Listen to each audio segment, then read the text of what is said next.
Chapter 1, Shut It, You're Too Loud. A moonless, windy night, a fine time for murder, for shady dealings, for clandestine trysts. Yet, Trent Manor and the Duke's Manor were ablaze with wedding festivities, red lanterns illuminating half of Brighton City. At the third watch, while Trent Manor's servants bustled with wedding preparations, Lillian Young and her maid, Hannah Doe, perched comfortably on the rafters of Charlotte Trent's room. With her legs tucked up, she spread open a blank-paged, blue-covered book. Charcoal pencil in one hand, she glanced down at Charlotte Trent, swiftly sketching her likeness. In her other hand, she held an apple, taking bites between strokes. 10 years had passed since she arrived in this world. From a young girl, she'd become a 20-year-old spinster. From a newcomer, she'd transformed into an old fox, living a life of leisure. Driven by the habits of her past profession, she'd separated from the wealthy young merchant family, establishing her own business, the Gentleman's Gazette, and igniting a whirlwind of gossip in this antiquated era. Duke Clarence was marrying. The flower had found its owner. Such a grand affair demanded a special feature, a portrait of Mrs. Clarence, to quell the infatuation of every maiden in the land. Crunch, crunch. The rhythmic sound of munching echoed from the rafters. Lillian Young ate contentedly, her pencil now stowed, Charlotte Trent's image clear on the page. Hannah Doe, beside her, frowned. "Miss, you're too loud. You've disturbed the occupants of the room." "Have I?" Lillian Young, dubious, glanced down. The atmosphere in the room had shifted. Charlotte Trent and her maid had stopped, staring up at them warily. Lillian Young, abashed, stuck out her tongue. Looking at the apple core in her hand, she tossed it aside and bent her head, resuming her sketching, eager to return and print copies. "Miss, the master had another one of his episodes today. Matchmakers are swarming the manor for your portrait. Let me see, this is the..." Hannah Doe meticulously counted on her fingers. "This is the 309th time. Every time a young lady in the city gets married, the master gets anxious and rushes to marry you off. Miss, how do you bear it? We should find a way to stop this, to prevent the matchmakers from constantly trampling our doorstep. The steward has complained repeatedly about replacing the door so often. It's affecting the structural integrity of the gate. One day." "Shut it, you're too loud." Lillian Young shot Hannah Doe a look, scrutinizing her finished work. Something felt amiss. She leaned down for another look at her subject, intending to make some adjustments. Looking down, she was terrified. Chapter 2, Schemes and Ill Intentions. Red candles still flickered in the room, but the number of maids had dwindled. Only 3 or 4 remained, sprawled on the floor, motionless as corpses. Charlotte Trent was nowhere to be seen. Where has the young lady gone?" Hannah Doe gasped.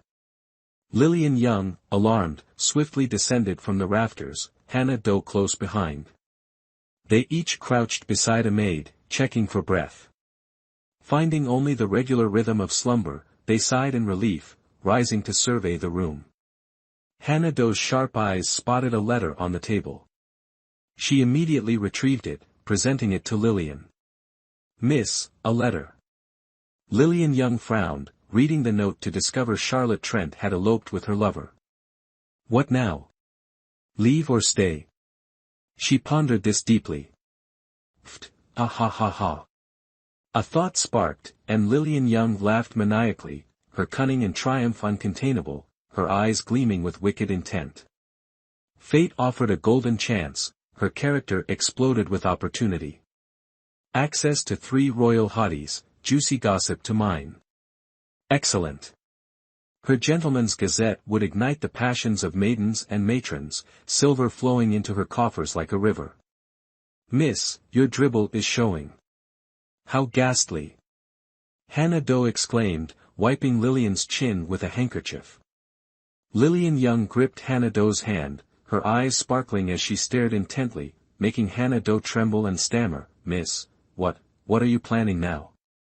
Usually, when Miss wore that look, trouble brewed.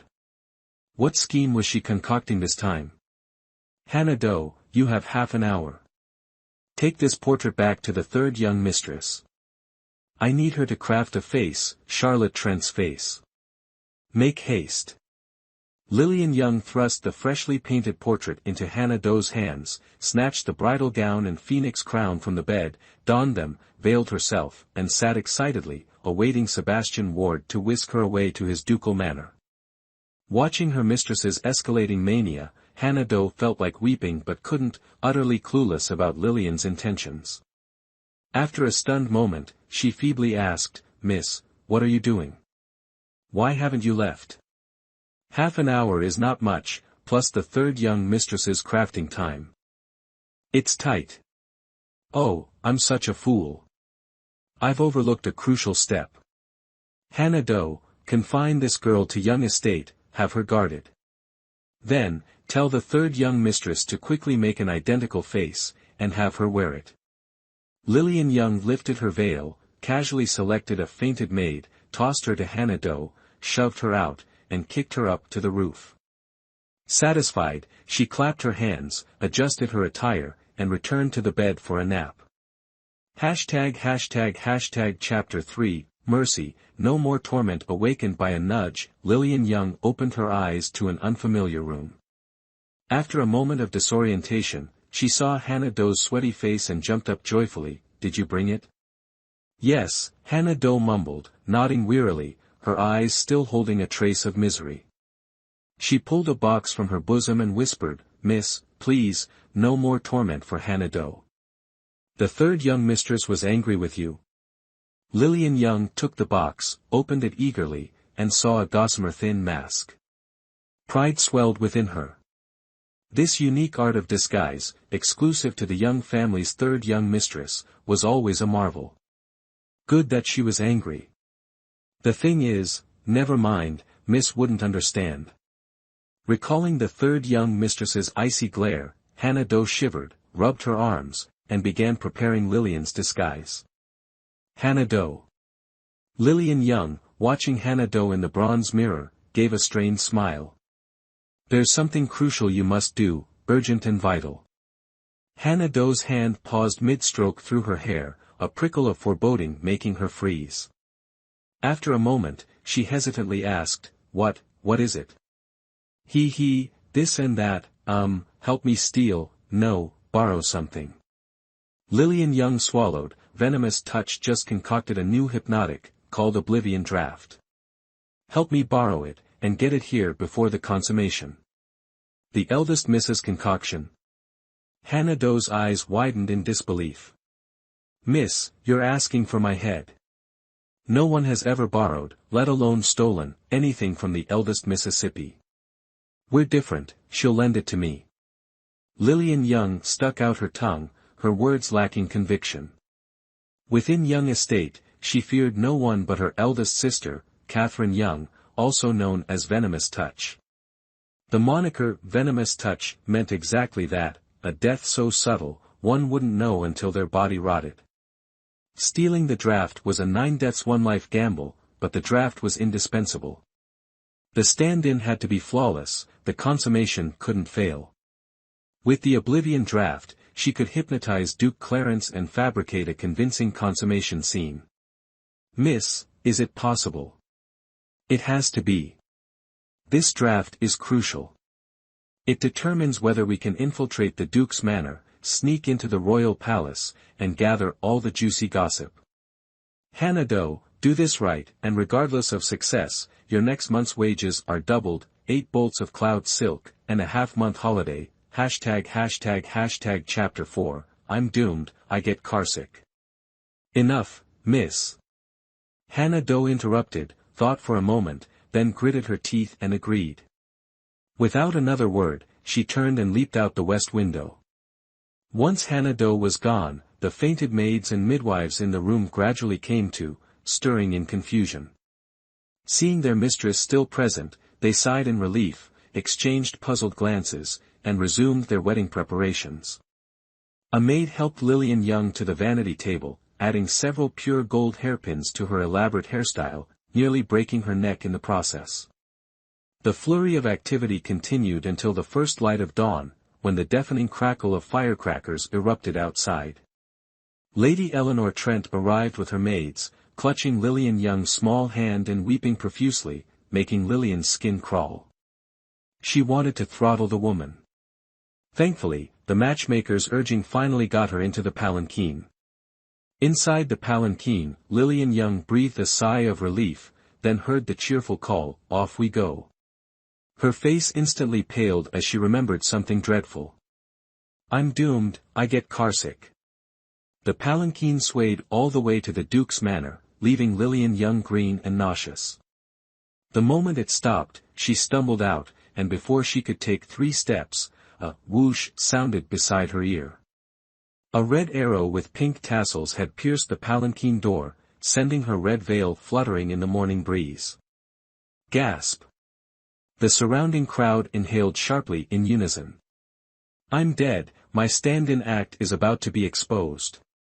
Panic seized Lillian Young. In her haste, one hand flew to her sleeve to shield her true face, while the other snatched up the veil to cover her head. "Wait, I'm in disguise, what am I panicking about?" Before she could fully relax, a gentle breeze stirred the red veil, revealing a pair of large men's feet before her eyes. Her throat constricted, a premonition of disaster gripped her, and with a sudden retch, she vomited. The foul-smelling filth promptly erupted onto the man's red coat and large feet, his outstretched hand freezing mid-air before slowly curling into a fist. Lillian Young, glancing up at the imposing fist, felt a chill down her spine. "Ah, apologies. I'm carsick." "Carsick?" The pleasant male voice sharpened, laced with icy disbelief. Yes, carsick. Truly. Those sedan chair carriers were utterly unprofessional, like wobbly-legged shrimps. The swaying was dreadful, it upset my stomach and brought up my supper. Lillian Young nodded vigorously, blaming the carriers while feigning nausea. Hashtag Chapter 5, Oops, Indecent Assault, The man's brow furrowed as he stepped back slightly, his tone softening, the iron fist unclenching. Crisis averted. Lillian Young and Hannah Doe simultaneously wiped away cold sweat. Heavens! The Duke's wedding finery is soiled. Quickly, assist the Duke back to change. The auspicious hour approaches, we cannot delay. The matchmaker, aghast at the mess on Sebastian Ward, shrieked orders to the Duke's manor servants. Spare wedding attire. Lillian Young, mortified to realize she'd vomited on Sebastian Ward, the Duke she was impersonating, blushed crimson. Truly, no need for such trouble. I don't mind the stain. A damp cloth will suffice. As for the odor, a few drops of rosewater should mask it. Delaying the auspicious hour would be most unfortunate. Instantly regretting her words, she cringed inwardly. She sounded desperate to be wed, like a lovesick maiden clinging to any man who'd have her.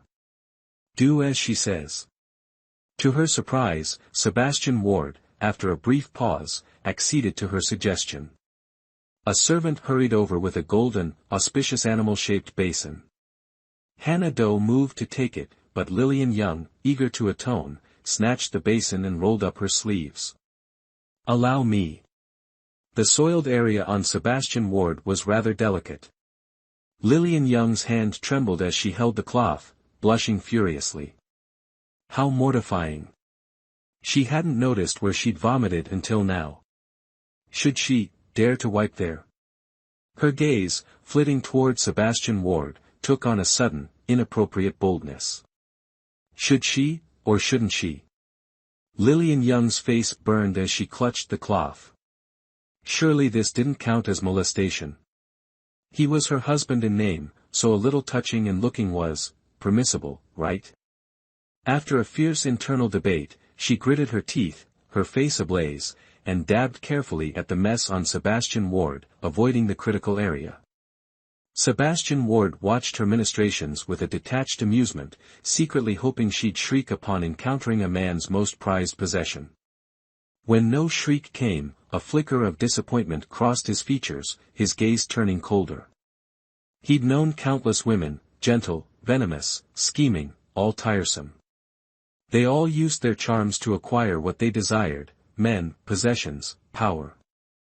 This woman, Eleanor Trent's daughter, was merely a pawn in the Empress's game to weaken him. And then there were the infatuated, foolishly besotted women, coveting his looks with a shallowness that disgusted him most of all. What manner of woman is she? Chapter 6, Damn you, you're pushing your luck. Finally, the shoe was clean. Lillian Young stood, tossed the handkerchief into the golden basin, and clapped her hands briskly. Right, have someone fetch some rose oil to mask the scent. You missed a spot. Sebastian Ward smirked coldly, seizing her hand and pressing it to a particular location. The heat radiating through her bridal gown made Lillian Young snatch her hand back, her flushed face now crimson. Let go, you scoundrel, she spat. Isn't this what you lot crave? Sebastian Ward sneered in her ear, his gaze filled with disdain. Damn you, you're pushing your luck. Lillian Young stiffened, a look of disgust twisting her features. She yanked her hand back. Fine, I'll wipe it. See if I care. Don't come crying to me later. With that, she grabbed the handkerchief from the golden basin, foregoing wringing it out, and swiped a large, sopping wet section directly across his most sensitive area, twisting it with a vicious, vengeful intent. A groan escaped Sebastian Ward's lips, tinged with pain. He hadn't expected such audacity, such a brazen act in broad daylight. His earlier taunt now felt like a stinging slap in the face. The pain below, coupled with the humiliation, sent his handsome features through a kaleidoscope of color, black, white, then a sickly green. If he could, he would run her through with a sword. An awkward and bizarre silence descended, the air thick with tension. Countless eyes stared at Lillian Young, mouths agape, their thoughts screaming, the princess just molested the prince. Lady Doe, standing nearby, paled and muttered a prayer, dabbing at the cold sweat on her brow. Watching the open hostility between the prince and his not yet wedded princess, she feared they might come to blows right then and there. Quickly, the auspicious hour is upon us. Escort the bride to the Duke's manor for the ceremony. Thinking fast, the matchmaker seized Lillian Young and practically dragged her over the saddle, past the brazier, and into the main hall of the Duke's manor with the speed of a gale, thrusting the red silk threads into their hands. An awkward silence fell over the hall, the earlier commotion replaced by a hushed stillness.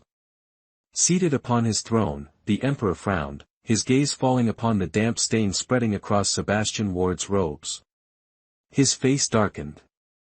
Did my son lose control of his bladder? The question echoed in the emperor's mind.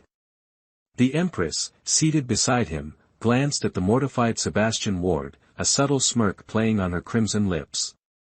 A barely perceptible snort of contempt escaped her before she schooled her features into the benevolent mask of a mother to the world, her eyes sweeping the room, masking the flash of malice, as she gauged the emperor's reaction. Chapter 7, that was a ruthless move. The attending ministers shifted uncomfortably, sharing the emperor's unspoken question. Fortunately, they possessed greater composure, pointedly avoiding looking at Sebastian Ward's robes, feigning ignorance as they offered their congratulations. Snort, haha, a sudden burst of laughter, starting small and growing rapidly, filled the hall, causing everyone's faces to darken with a mixture of embarrassment and the urge to flee. My dear brother, it seems you're quite taken with her, even forgetting your thrice-folded fan. A handsome young lord emerged from the crowd, playfully fanning himself as he approached Sebastian Ward, whispering teasingly with a hint of smugness. Everyone knew him as Edward Ward, the most handsome man in the Northern Majesty royal family, titled the Jade Prince, and chosen as the most beautiful man in the Gentleman's Gazette.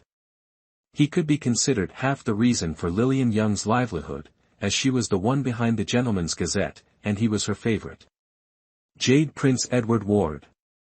Lillian Young's heart bloomed with joy, her eyes sparkling as she tossed back her veil, eager to behold Edward Ward's true countenance. Quick as a flash, Sebastian Ward seized her hand, his brow furrowed in displeasure. He tightened his grip, practically crushing her bones, desperate to avoid further embarrassment. She had made him a laughingstock, displeasing his father and amusing the queen. This woman, he would kill her. He'd had enough of her antics for one day. Ouch!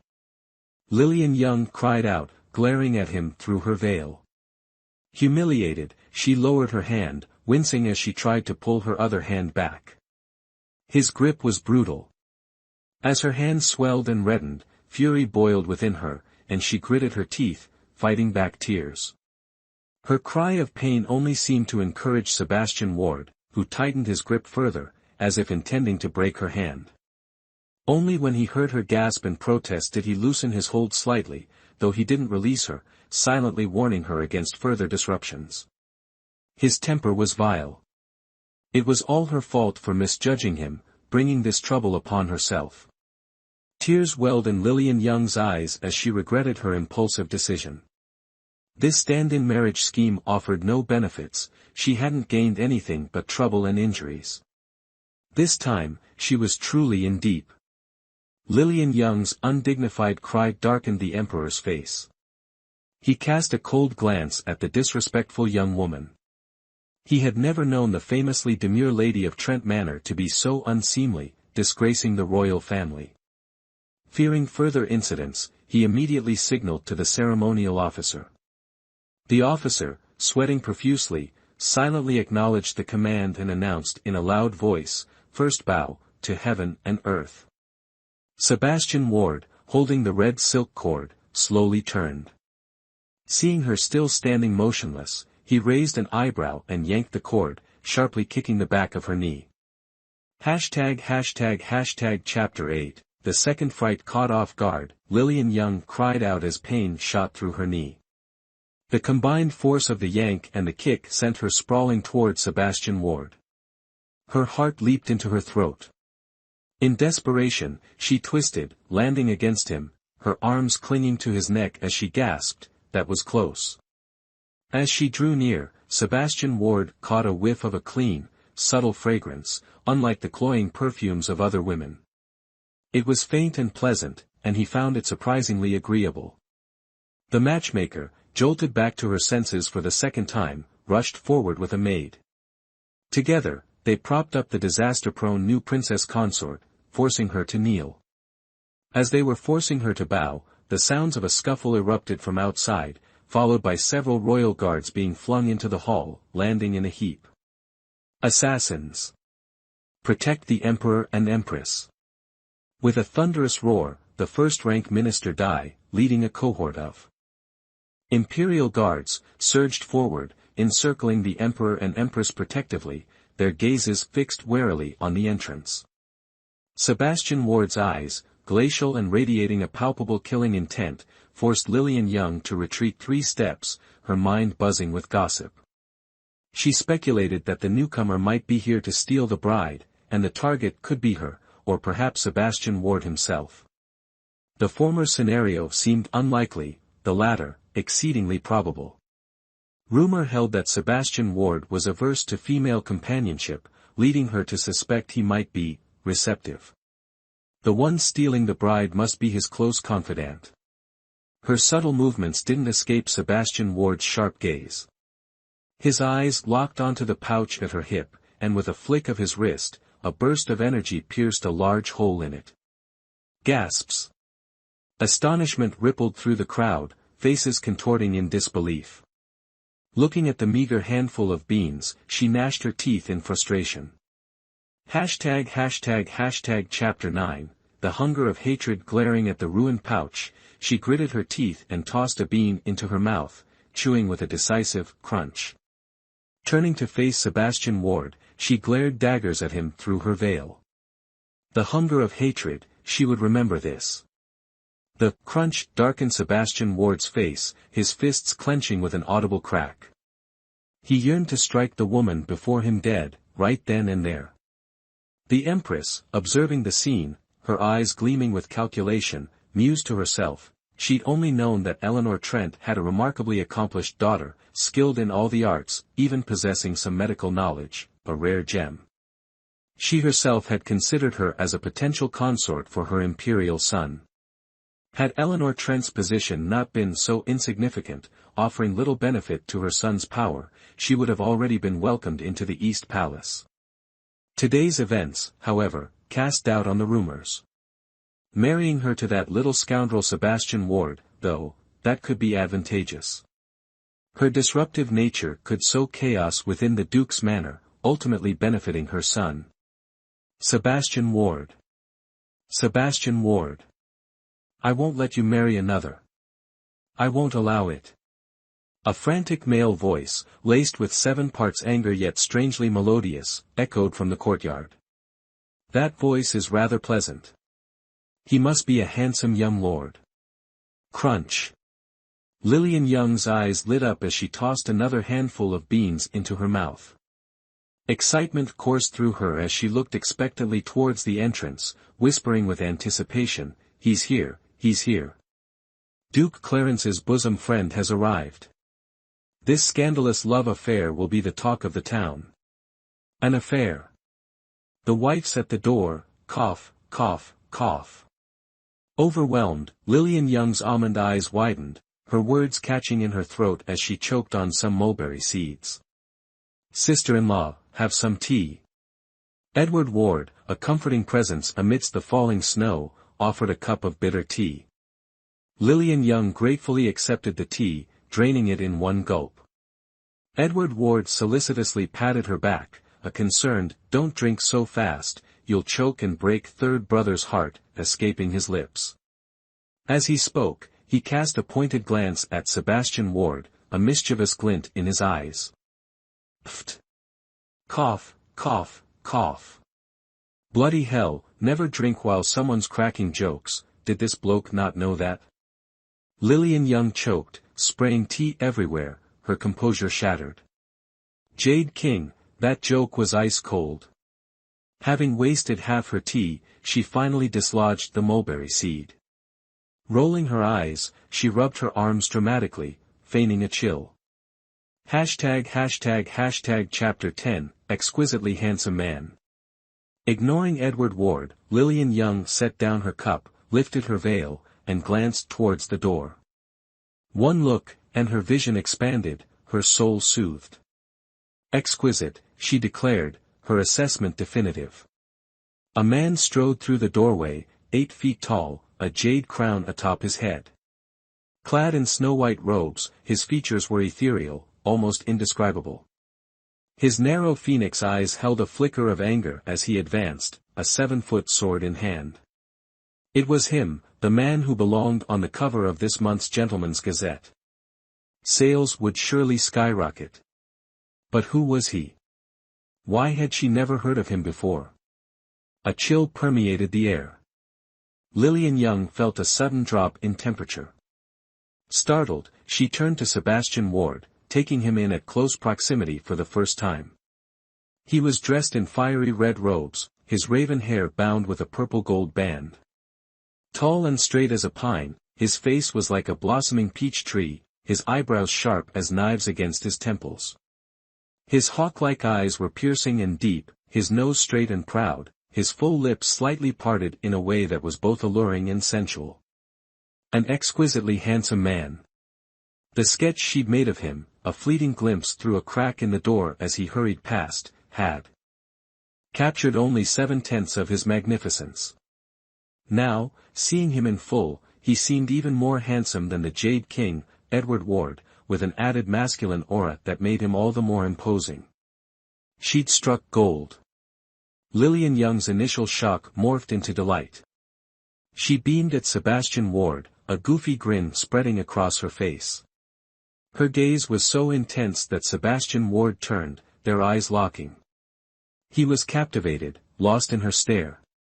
It took a moment for him to regain his composure and face the approaching, irate man in white. If he was this handsome, the other two must be equally striking. Lillian Young switched into work mode, her gaze flitting to Edward Ward.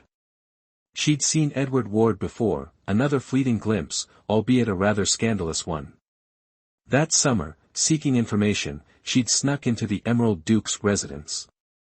The residence had a crystal-clear lake, the water quality excellent, she'd have to swim there sometime. She'd spied on Edward Ward. The man had a superb physique, more delicate than a woman's. Her nose burning, something trickling down, Lillian Young instinctively reached up to touch it, bringing her hand before her eyes. Her small face flushed crimson. Overwhelmed with excitement, she'd actually thought about Edward Ward to the point of a nosebleed. 2 streams of blood flowed down her nose, provoking Sebastian Ward. He turned, walked to her side, gave Edward Ward an icy glance, then wiped the blood from her face, coldly asking, "What is this?" Chapter 11, a heart full of resentment, a nosebleed. Even a fool knows that. Lillian Young blurted out, then realized her blunder, embarrassedly dropping her hand and lowering her veil, feigning ignorance. Humph. Sebastian Ward grunted heavily, his gaze cold and menacing. Even through the veil, she felt the pressure. Lillian Young shuddered, feigning a smile. "I'm delicate, easily overwhelmed by tonics. It must be the supplements Mother gave me last night. Too much nourishment, hence the nosebleed. No need for alarm." She wouldn't admit to seeing Edward's actions, not even if it killed her. The consequences would be dire. Sebastian Ward knew she was lying. Displeased, he warned in a low voice, "From now on, your eyes may only see this king. Otherwise, death." Sebastian Ward had never spoken such words to any woman. The intensity of his possessiveness surprised even him, but he showed no sign of it. Oh. What did that mean? Lillian Young didn't quite understand. "Whose death?" she asked. "Everyone's."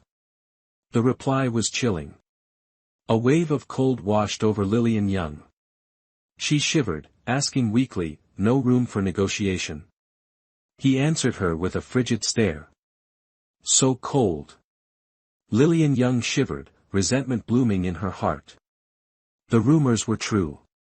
Duke Clarence Sebastian Ward, though handsome, was a cold-hearted devil. He wasn't someone to trifle with. Retreating and preserving her freedom was paramount. She'd memorized his features, sketching him for the Gentleman's Gazette would bring in plenty of coin without risking her life and happiness.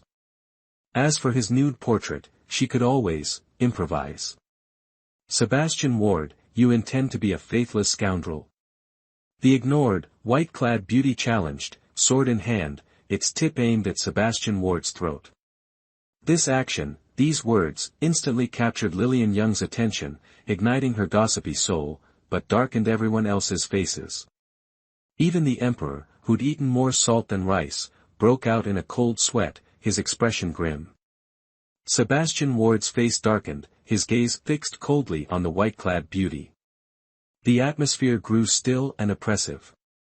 No one spoke, all eyes on the 2 men. Something was wrong. Where was the expected drama, the smoldering gazes? There was nothing.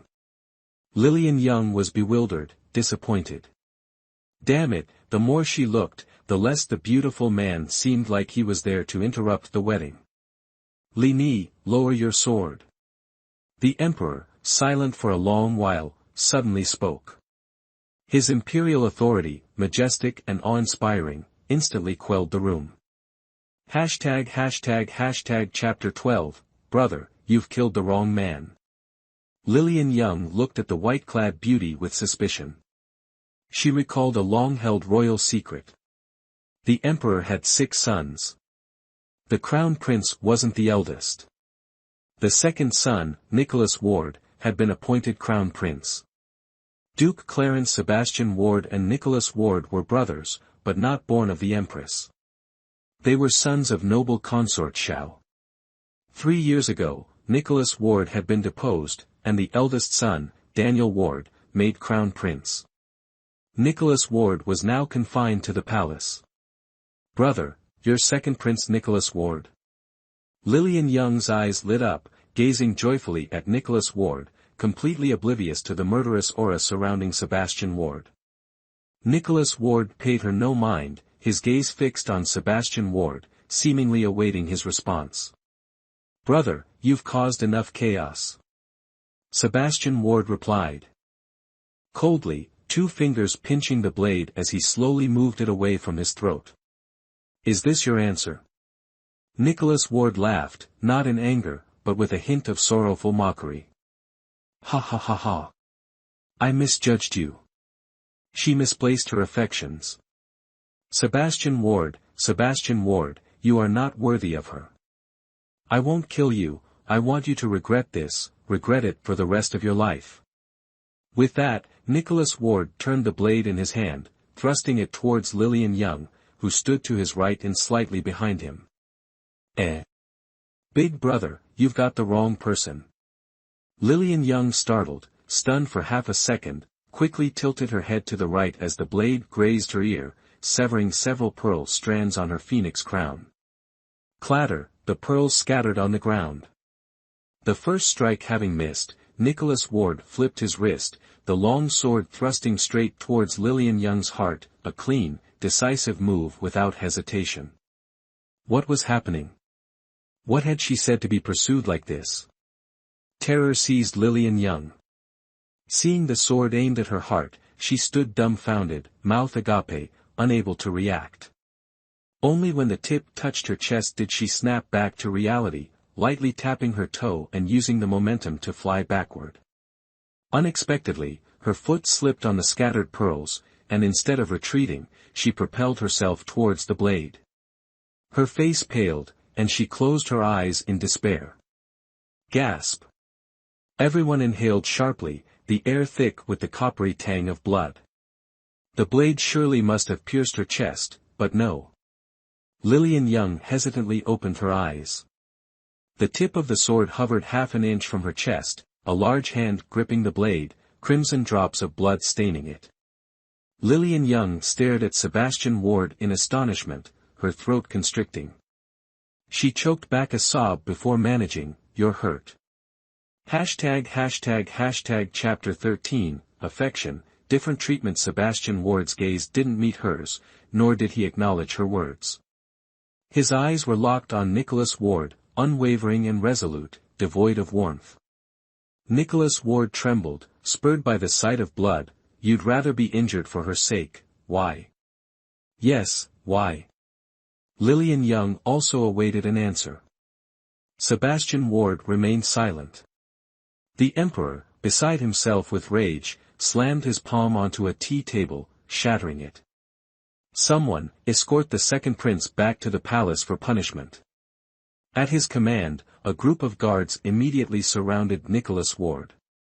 The lead guard announced, "Second prince, forgive us," before carefully taking Nicholas Ward's arm, withdrawing the sword, and half forcing him away from the Duke's manor.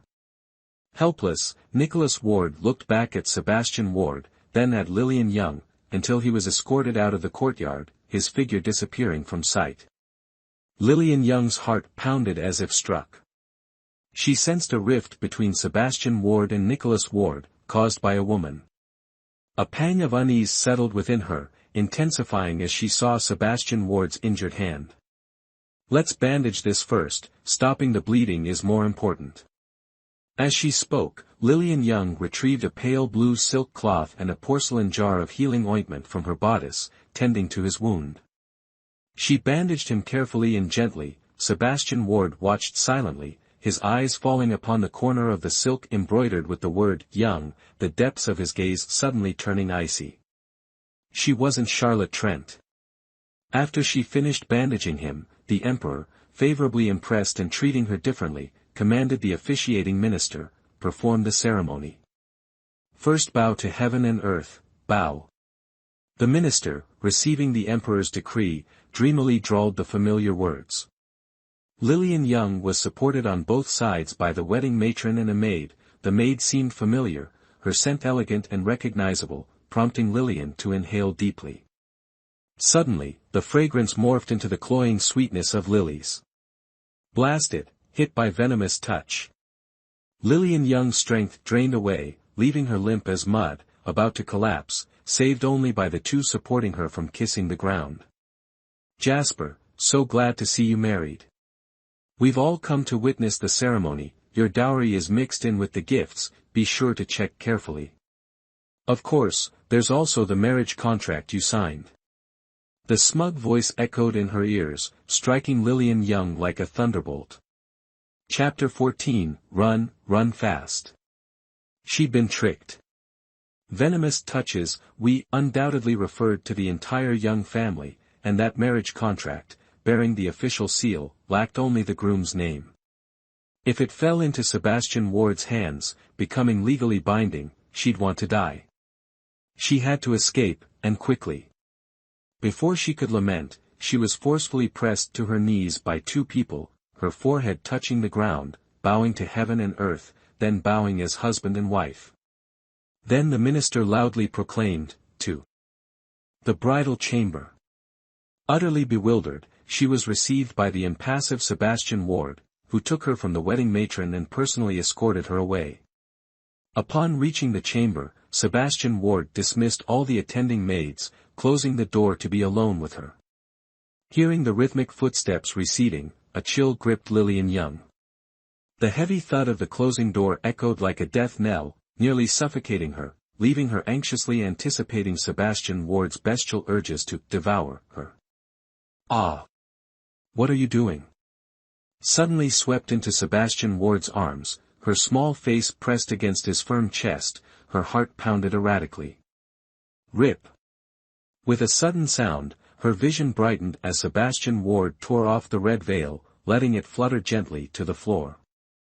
Lillian Young, pale and astonished, stared at the handsome face close to hers, stammering, "It's still early, we shouldn't consummate, it would sully reputations. There are still guests, waiting for you to raise a toast, you must attend to them." Sebastian Ward paused, speechless, merely gazing at her as he slowly lowered her onto the wedding bed, his body gradually leaning over her, his heavy breaths warming her face.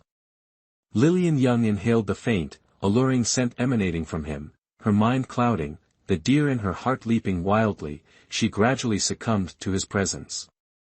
Seeing her half-closed eyes masking her tension, Sebastian Ward chuckled softly, reaching out to take her wrist and check her pulse. Waiting, but seeing no untoward actions from him, Lillian Young was surprised, a flicker of disappointment in her heart. When he took her pulse, she understood, he knew she was poisoned. A touch of warmth bloomed within her, a strange affection taking root, buried deep within her heart. It's useless. No one can undo her poison. It's not lethal, just induces a 6-hour sleep. Lillian Young blushed, tucking her hand into her sleeve to hide her nervousness. "Charlotte Trent." Sebastian Ward withdrew his hand, probingly calling her name. #### Chapter 15, Unease Stirs, It Is I. Lillian Young hesitated slightly as she replied. Sebastian Ward observed her every expression as he questioned her. That slight hesitation confirmed his suspicion, she wasn't Charlotte Trent. The silk used for bandaging, the unexpected inner strength he felt when checking her pulse, all pointed to her not being Charlotte Trent. The real Charlotte Trent didn't know martial arts and possessed a gentle, yielding nature, unlike this woman's wild, untamed spirit. The silk was embroidered with the character, Young, the rare illusion cloud brocade. Besides the immensely wealthy Young family, he couldn't think of anyone else who possessed it. Was she a young lady from the Young family? Recently, rumors circulated about the Young family secretly selling weapons and horses to the southern Thuong nation, raising suspicions of collusion with the enemy. Had she infiltrated the Duke's manor to gather intelligence? "Why are you looking at me like that?" His gaze was too cold, sharp as a newly honed sword, making Lillian Young uneasy and afraid in his presence. Sebastian Ward said nothing, withdrawing his gaze and rising to leave. He summoned 2 maidservants to attend to her, then didn't step foot in the bridal chamber again, likely going out to drink with the others. Once he was gone, Lillian Young breathed a sigh of relief, secretly rejoicing. She wanted to take advantage of his absence to find a way to escape. Although she'd been hit with her elder sister's limping powder, immobilizing her. Calculating the time, Hana-do should be coming to find her soon. Before that, she had to devise a way to subtly dismiss or incapacitate the two maids in the room so she could disappear unnoticed. "Miss, where are you? Speak of the devil and she shall appear, but perhaps a little too loudly." Such boisterousness in another's manner seemed rather audacious. Now there was no other way. With Hana-do's booming voice, it was likely the entire Duke's manor had heard. Lillian Young was filled with regret, regretting that she hadn't agreed to swap maids with her close friend years ago. With a dark cloud of frustration hanging over her, Lillian Young used all her strength to yell, "Stop shouting. I'm in the second room on your right." The maids in the room were startled, rushing towards the bed. The Duke had instructed them to watch over the new Duchess. If anything happened, they were to face him personally. With a loud crash, the west-facing window of the room was shattered, the entire frame flying inwards and striking the two Duke's manor maidservants who were rushing forward. The scene, both terrifying and comical, left Lillian Young, lying on the bed, stunned. "Miss, I've brought the things. Haven't you consummated the marriage yet? Am I in time?" Hana-do tumbled through the window, momentarily dazed before regaining her composure. Looking up, she saw the bride in her bridal gown lying on the bed and frowned, slightly taken aback. Chapter 16, Assassin. "You're just in time, but also late. Hana-do, get me out of here." Lillian Young looked at Hana-do wearily, then froze. "Hana-do, your mouth, it's nothing. Compared to my life, this is fortunate. Eldest Miss said the pain and itching will be gone in a day." Hana-do, her mouth swollen like a sausage, casually walked to the bedside and handed her the bottle of fake liquor she'd procured. "No need for this, get me out of here." Lillian Young gave a strained smile. "Why leave? Aren't we supposed to infiltrate?" Before Hana-do could finish, a clamor of shouts erupted from the courtyard, loud as thunder. "Quickly, assassins have infiltrated the Duke's manor. Assassins in the Duke's manor, the Duchess has been kidnapped, quickly summon the Duke." Chaos descended upon the Duke's manor. The front courtyard buzzed with cheerful toasts and laughter, while the back courtyard erupted in pandemonium, swords drawn and guards rushing towards the bridal chamber to apprehend the assassins. Lillian Young looked at Hana-do in exasperation. This wasn't the first time Hana-do had brought trouble upon them. "Miss, what do we do? They're all coming. Hana-do isn't an assassin, and she didn't kidnap the Duchess." Hana-do's eyes reddened, tears welling up, looking utterly pitiful. "Hana-do, if you don't want to be hacked to pieces, carry me and run." Lillian Young, massaging her temples, addressed the witless girl who had clearly lost her senses. "Oh." Hana-do, finally snapping back to reality, scrambled onto the bed, hoisted her mistress onto her shoulders, and bolted through the already broken west window. Knocking over 2 or 3 of the Duke's guards, she clambered onto the roof and made her clumsy escape. "The assassins have taken the Duchess. Protect the Duchess." Someone's shout ignited the protective loyalty of the Duke's guards, and a swarm of them ascended onto the rooftops, pursuing Hana-do with drawn swords, yelling as they ran. Hana-do, having never witnessed such a scene, paled with fear. Miss, they're after us. What do we do?" "Oh, wait, why are we running? Didn't you say we were supposed to infiltrate the Duke's manor?"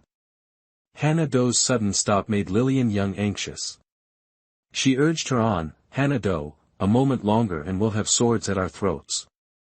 Even a fool knows when to choose her battles. Run." Hana-do, lips pursed, saw the pursuers closing in. Knowing they were out of time, she decided to postpone questioning her mistress. She quickly pulled out one of her mistress's homemade smoke bombs and hurled it into the crowd. Amidst the coughs and curses rising from the red smoke, she carried her mistress and escaped the Duke's manor. Hashtag Chapter 17, Fragrant Weakening Powder. The Youngs had too many eyes on them, the city was no place to linger. After escaping the Duke's manor, Lillian Young instructed Hannah Doe to leave Brighton City and flee to the western hills, taking refuge in the treetop dwelling she had built while painting deep within the hills. The location was incredibly secluded, no one but she and Hannah Doe could find it. The tree dwelling was built on a cliff face, the entrance hidden behind wild vines and green grapes that obscured a treacherous path. Beyond the path, around the back of the cliff, stood a giant pine tree. The small dwelling, perched high in the pine, commanded a view of the entire western hills. Should anyone approach, she would see them instantly and have ample time to escape.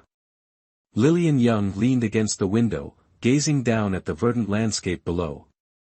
The gentle mountain breeze dispelled the summer heat, easing her mind. She had no immediate plans to return, intending to wait 6 hours for the potion's effects to wear off, and then, after the release of the 43rd issue of the Gentleman's Gazette at the end of the month, she would return to settle accounts with those old foxes. "Miss, were you hit with the first Mrs. Fragrant Weakening Powder?" Hannah Doe leaned closer, looking at her with concern. She'd been busy escaping and hadn't noticed the Mrs.'s condition until now, when they had a moment to breathe. Lillian Young nodded, languidly pulling her sketchbook from her bodice and handing it to Hannah Doe. "Don't worry, the effects wear off in 6 hours. Take these sketches back, the publication date is approaching, we can't delay. Tell the little bees I won't be at the Snow Aroma Pavilion this month. Let them choose their own subjects. But miss, I'm not comfortable leaving you alone on the mountain. You're like a newborn babe right now, anyone could crush you. If you encounter a wild beast, you'll be bones." Hannah Doe flipped through the sketches again, her gaze lingering on Charlotte Trent's portrait. "Miss, there's something." "What is it?" Lillian Young absently touched her face, annoyed to find it seemed to have merged with her own, impossible to remove by external force. It seemed she'd have to seek the third young mistress's help. Hannah Doe shook her head, biting back her words. Suddenly remembering the antidote to the fragrant weakening powder she carried, she happily untied the fragrant pouch at her hip. Rummaging through it, she pulled out a small blue bottle with a white neck, considered it carefully, then offered it. "Miss, I have the antidote to the fragrant weakening powder. Drink it. Then I can go down the mountain with peace of mind." Chapter 18, Truly Too Wicked to a Sister. Medicine. Lillian Young looked suspiciously at the bottle in Hannah Doe's hand, hesitant to drink it. Hannah Doe's things were not to be consumed lightly, she'd learned that lesson. "How did you get the antidote?" Lillian Young took the bottle but didn't drink, turning it over in her hands. "I accidentally stumbled into the first Miss's alchemy room last time and was hit with the powder. The first Miss gave it to me specifically." Hannah Doe spoke with a hint of fear, clearly still shaken by the experience. "Venomous touch gave it to you?" Lillian Young gripped the bottle tighter, her hesitation growing. "Have you taken it?" Hannah Doe nodded. The pill was slightly sweet, like candy, with a faint scent of osmanthus. "After taking it, did you feel any discomfort, or anything strange appear? Like, say, any part of you starting to rot?" Lillian Young asked, anxiously lifting Hannah Doe's clothes to examine her body. Thankfully, there were no signs of poisoning. After confirming this with her own eyes, Lillian Young poured out a pill and swallowed it. The taste was different.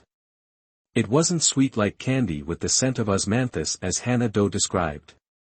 Instead, it was slightly bitter, followed by sweetness, and the fragrance was of roses. "Hannah Doe, are you sure it was sweet, like candy?" Lillian Young's face was pale and serious, a sense of foreboding washing over her. "It was sweet." Hannah Doe nodded emphatically. The pill dissolved the moment it entered her mouth, too late to spit out. Lillian Young felt a mixture of amusement and exasperation. She swore never to consume anything from Hannah Doe again, especially antidotes. She hoped what she'd just swallowed wasn't some incurable poison. Venomous touch, you're truly too wicked to your sister. Venomous touch's poison was all about speed and potency. Its effects were swift. In less than half a cup of tea's time, Lillian Young felt a burning heat spread through her, a fire igniting in her lower abdomen and quickly consuming her limbs. A clawing sensation tormented her insides, leaving her restless and filled with a desperate yearning for release. The moment the effects hit, she suspected what poison she'd been given. Though she resisted the thought, the truth was undeniable: she'd been tragically afflicted with an aphrodisiac, a poison too shameful to name. "Hana-do, I've been poisoned," Lillian Young choked back the rest of the sentence, tears welling in her eyes as she looked at Hana-do. Her hands clutched her dress, teeth gritted against the rising tide of sensation. Her face flushed crimson, a blush that even her human skin mask couldn't conceal. Sweat beaded on her forehead, her breath coming in ragged gasps punctuated by the occasional strange moan. Her wedding dress lay discarded, leaving her in only a white chemise. She leaned halfway out the window, seeking a cooling breeze. Her long, dark hair billowed around her, resembling a black cloud clinging to the mountainside. #### Chapter 19, Get Me a Man. Alarmed by Lillian's state, Hana-do rushed to her side. "Miss, how were you poisoned? What can we do?" I'll go find the eldest miss." Panic seized Hana-do. Without a clear plan, her only thought was of Catherine Young's advanced medical knowledge. She turned and hurried down the mountain to seek her help. "Hana-do, don't go to her. She can't help with this poison." Lillian Young gripped Hana-do's arm, her voice weak. "It's an aphrodisiac, there's no antidote. Hana-do, I trust your judgment. Go, find a man down the mountain and bring him here." Venomous touch's aphrodisiac was 100 times stronger than common varieties. The only cure was intercourse, otherwise, the victim's blood vessels would burst, leading to death. She knew this wasn't the time for modesty, survival was paramount. If she could, she wished she were still at the Duke's manor. Then Sebastian Ward could help her. They'd perform the wedding rites. He was her husband in name. Importantly, he wasn't unattractive, and his appearance was to her liking. Giving him her first time wouldn't be so unpleasant. "Miss," Hana-do understood the implication, tears of distress streaming down her face. "Go quickly. In an hour, whether you find a man or not, you must return. If heaven wills my death, bury me properly and take me back to Young Estate. Let that old man condemn." Venomous touch. Even facing this dire situation, Lillian Young's thirst for revenge remained unquenched. "But miss, a woman's virtue be damned. If you dawdle any longer, you'll be picking up my corpse." Lillian Young snapped, cutting Hana-do off with a grimace. The old ways were rigid. Though she valued her virtue, her life was at stake. She had to choose the lesser of two evils. Hana-do looked at her with worry, then, biting her lip, ran out of the wooden tower. As she left, she threw back a shocking declaration: "I'll find Andy Bloom." Andy Bloom? At the name, Lillian Young's head throbbed. She turned towards the window and, despite her waning strength, yelled, "Hana-do, anyone but Andy Bloom. If you bring him, I'll bite my tongue off and die right here." What a jest! Andy Bloom, a rake flitting through a garden of delights, touching not a single petal, a scoundrel devoid of principle. Even if he were handsome, elegant, and smitten with her, even with prior intentions of marriage, she absolutely could not offer herself to him. But Hana-do departed too swiftly, not fully catching her words. Watching the vibrant green figure skip and dance upon the hill, a frost settled upon her heart. She lowered her gaze, then looked to the heavens and cried, "Oh, heavens, grant me a man." Chapter 20, Damn it, setting herself ablaze. The choked cry echoed through the mountains, startling the birds and mortifying the Duke's manor guards 5 miles away. Sebastian Ward, trailing behind, his face dark as a stovetop, his eye twitching incessantly, only recovered from the world-shaking exclamation after a considerable time. He turned to glare at the guards behind him. His gaze, sharp with a murderous intent, made them flinch, cursing their luck for stumbling upon this embarrassing moment between the Duke and Duchess. "Your Grace, the mountain winds are strong, we heard nothing. Men, let's disperse." Tryon Kung, the Duke's close confidant, feigned ignorance, chuckling as he addressed his subordinates, signaling them to make a swift retreat. "Your Grace, we take our leave." Thankfully, his brothers understood the cue, echoing Tryon Kung's farewell to Sebastian Ward, turning to flee down the mountain with the speed of cheetahs. In a flash, they were gone, leaving Sebastian Ward alone at the foot of the cliff, his face thunderous. The treehouse was secluded. Sebastian Ward searched beneath the cliff for some time, but found no path. The drug's effects intensified, causing Lillian Young to moan in agony, shedding her clothes and leaning against the window for air. Her moans, growing in intensity, mingled with the wind and carried down the cliff face. Sebastian Ward, with his keen hearing, caught her cries of pain. His expression shifted, and he grasped a vine, ascending the cliff, following the sound to the treehouse hidden behind the rocks. Before the treehouse window, her long black hair cascaded down her back, her white shoulders partially exposed, her skin as pale as snow. The sight parched his throat and ignited a fire in his belly. Lillian Young's voice was soft and alluring, her eyes hazy as she leaned out the window, staring at him. Damn it! She'd been drugged with an aphrodisiac. Sebastian Ward's eyes darkened. He leaped into the treehouse, the open door revealing the scene within. Fury ignited within him, and he cursed in a low voice, "Damned woman, do you know you're playing with fire?" If he hadn't arrived first, another man would have seen her like this. The thought enraged him, making him want to seize her and thrash her soundly. Lillian Young, ravaged by the aphrodisiac, had lost all reason.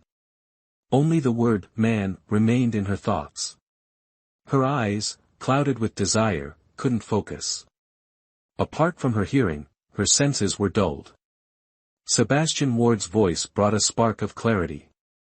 Instinctively, she lunged at him, crying out joyfully, "Heaven has answered my prayers. A man has fallen from the sky." #### Chapter 21, Why You? Get someone else.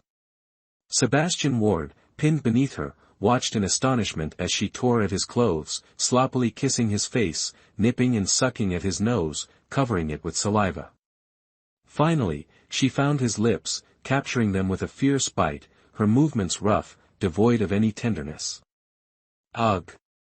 Sebastian Ward gasped, a metallic tang of blood filling his mouth as he bit his tongue in pain. Lillian Young's kisses trailed down to his collarbone, nipping and biting with a ferocity that made Sebastian Ward frown. He, a man of tradition, found her forwardness unsettling, reminiscent of the courtesans in pleasure houses. Charlotte Trent. Sebastian Ward pushed the clinging figure away, attempting to rouse her. Through the haze of passion, Lillian Young heard him murmur another woman's name. A flash of annoyance crossed her face as she snapped, "Don't say her name." She punctuated her words with two sharp bites on his left shoulder. Sebastian Ward paused, then. A satisfied smile spread across his face, noting her sudden docility. His hawk-like eyes softened, yet burned with desire. With a swift movement, he rolled over, pinning her beneath him. Disoriented by the shift in position, Lillian Young furrowed her brow, pushing against his chest. "Don't say her name," she insisted. "Call me Jasper." "No, not like that old codger." Sebastian Ward's patience wore thin. He silenced her rambling with a kiss, his hand gripping her slender waist, reveling in the silken feel of her skin. Wait, let me finish." Lillian Young gasped, struggling against his embrace. "Call me Jasper," she insisted, her eyes sparkling with mischief. "Jasper, my heart's delight." "Quiet, you're being far too loud." Sebastian Ward frowned, his lips sealing hers to stifle her words. Ow. You. Lillian Young's eyes flew open, the pain clearing her head. She stared at Sebastian Ward, then erupted, why you? I asked for someone else. You're not gentle at all. Someone else? Never speak of such a thing again, or I'll rid myself of every man who dares to come near you. Sebastian Ward's face darkened as he delivered a sharp smack to her bottom.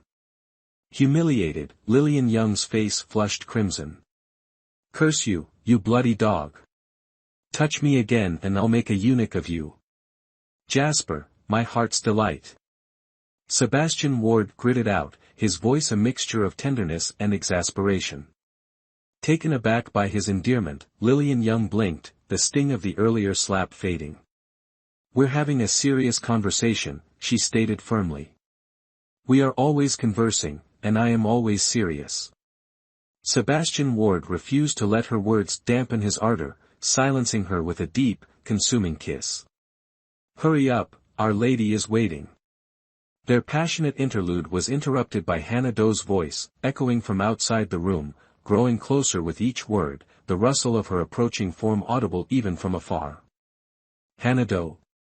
Lillian Young shoved Sebastian Ward away, rubbing her forehead in exasperation, sighing once more at her foolish maid. That girl always had a knack for ruining things. Hearing someone approach the treehouse, Sebastian Ward rolled Lillian into the plush bed, his large hand snatching the wedding dress to cover her body. Finally, he casually draped the torn bridal gown over himself, pulled her close, and waited for the unwelcome visitor, his face darker than a thundercloud. Outside the treehouse, Hannah Doe led Andy Bloom to the door and reached to push it open. Andy Bloom stopped her with his folding fan and tossed her a bag of sweets, teasing, "Silly girl, you don't understand these matters between a man and a woman. Take these cakes and wait down by the cliff." Hannah Doe's eyes widened as she remembered something, blushing as she nodded. Clutching the treats, she said anxiously, "Then you go in, be gentle, don't hurt Mississippi. And also, be careful, it'll make babies." She'd heard that a woman's first time was painful, Miss had mentioned it during a sex education lesson. The thought of pain made Hannah Doe's brow furrow with worry for her mistress. Andy Bloom looked at Hannah Doe in surprise, then nodded dumbly. "All right." Reassured, Hannah Doe turned and left. Their entire conversation was overheard by those inside. Had Sebastian Ward not confirmed her virginity with his own eyes, he would have mistaken her for a wanton woman. Sebastian Ward's face darkened. Glancing at the crimson stain on the floor, he asked, "What have you been teaching her?" Mortified, Lillian Young wanted the earth to swallow her whole. His question deepened her blush. "And nothing much, just a little, sex education. Hannah Doe is so naive, I was afraid she'd be taken advantage of, so I gave her a bit of a primer." "Darling." The joyous call abruptly cut off. Andy Bloom froze like a statue, staring at the amorous couple in the treehouse, his face burning. He spun around and stormed out. "That damned Hannah Doe. I apologize for interrupting your activities. Please, continue." "Well, what's this then?" Lillian Young stared at the retreating figure, a thought flashing through her mind. She remembered she was wearing another woman's face. After a moment's pause, a plan formed. Feigning terror, she cried out, "Andy, help me. Save me. He's trying to force himself on me. Save me, Andy darling." How sickeningly sweet. Lillian Young cringed internally, her stomach churning. Sebastian Ward's face hardened, his grip tightening around her as he glared at Andy Bloom's retreating back. A thought flashed through his mind, if that man turned around, he would kill him. Hearing the familiar voice, Andy Bloom turned back to Lillian Young, his eyes questioning. Recognizing the mischievous glint in her eyes, but uncertain about the face, he asked, "Darling? Is that you?" Ignoring Sebastian Ward's murderous glare, Lillian Young nodded vigorously, putting on a pitiful act like a frightened rabbit. "It's me, darling."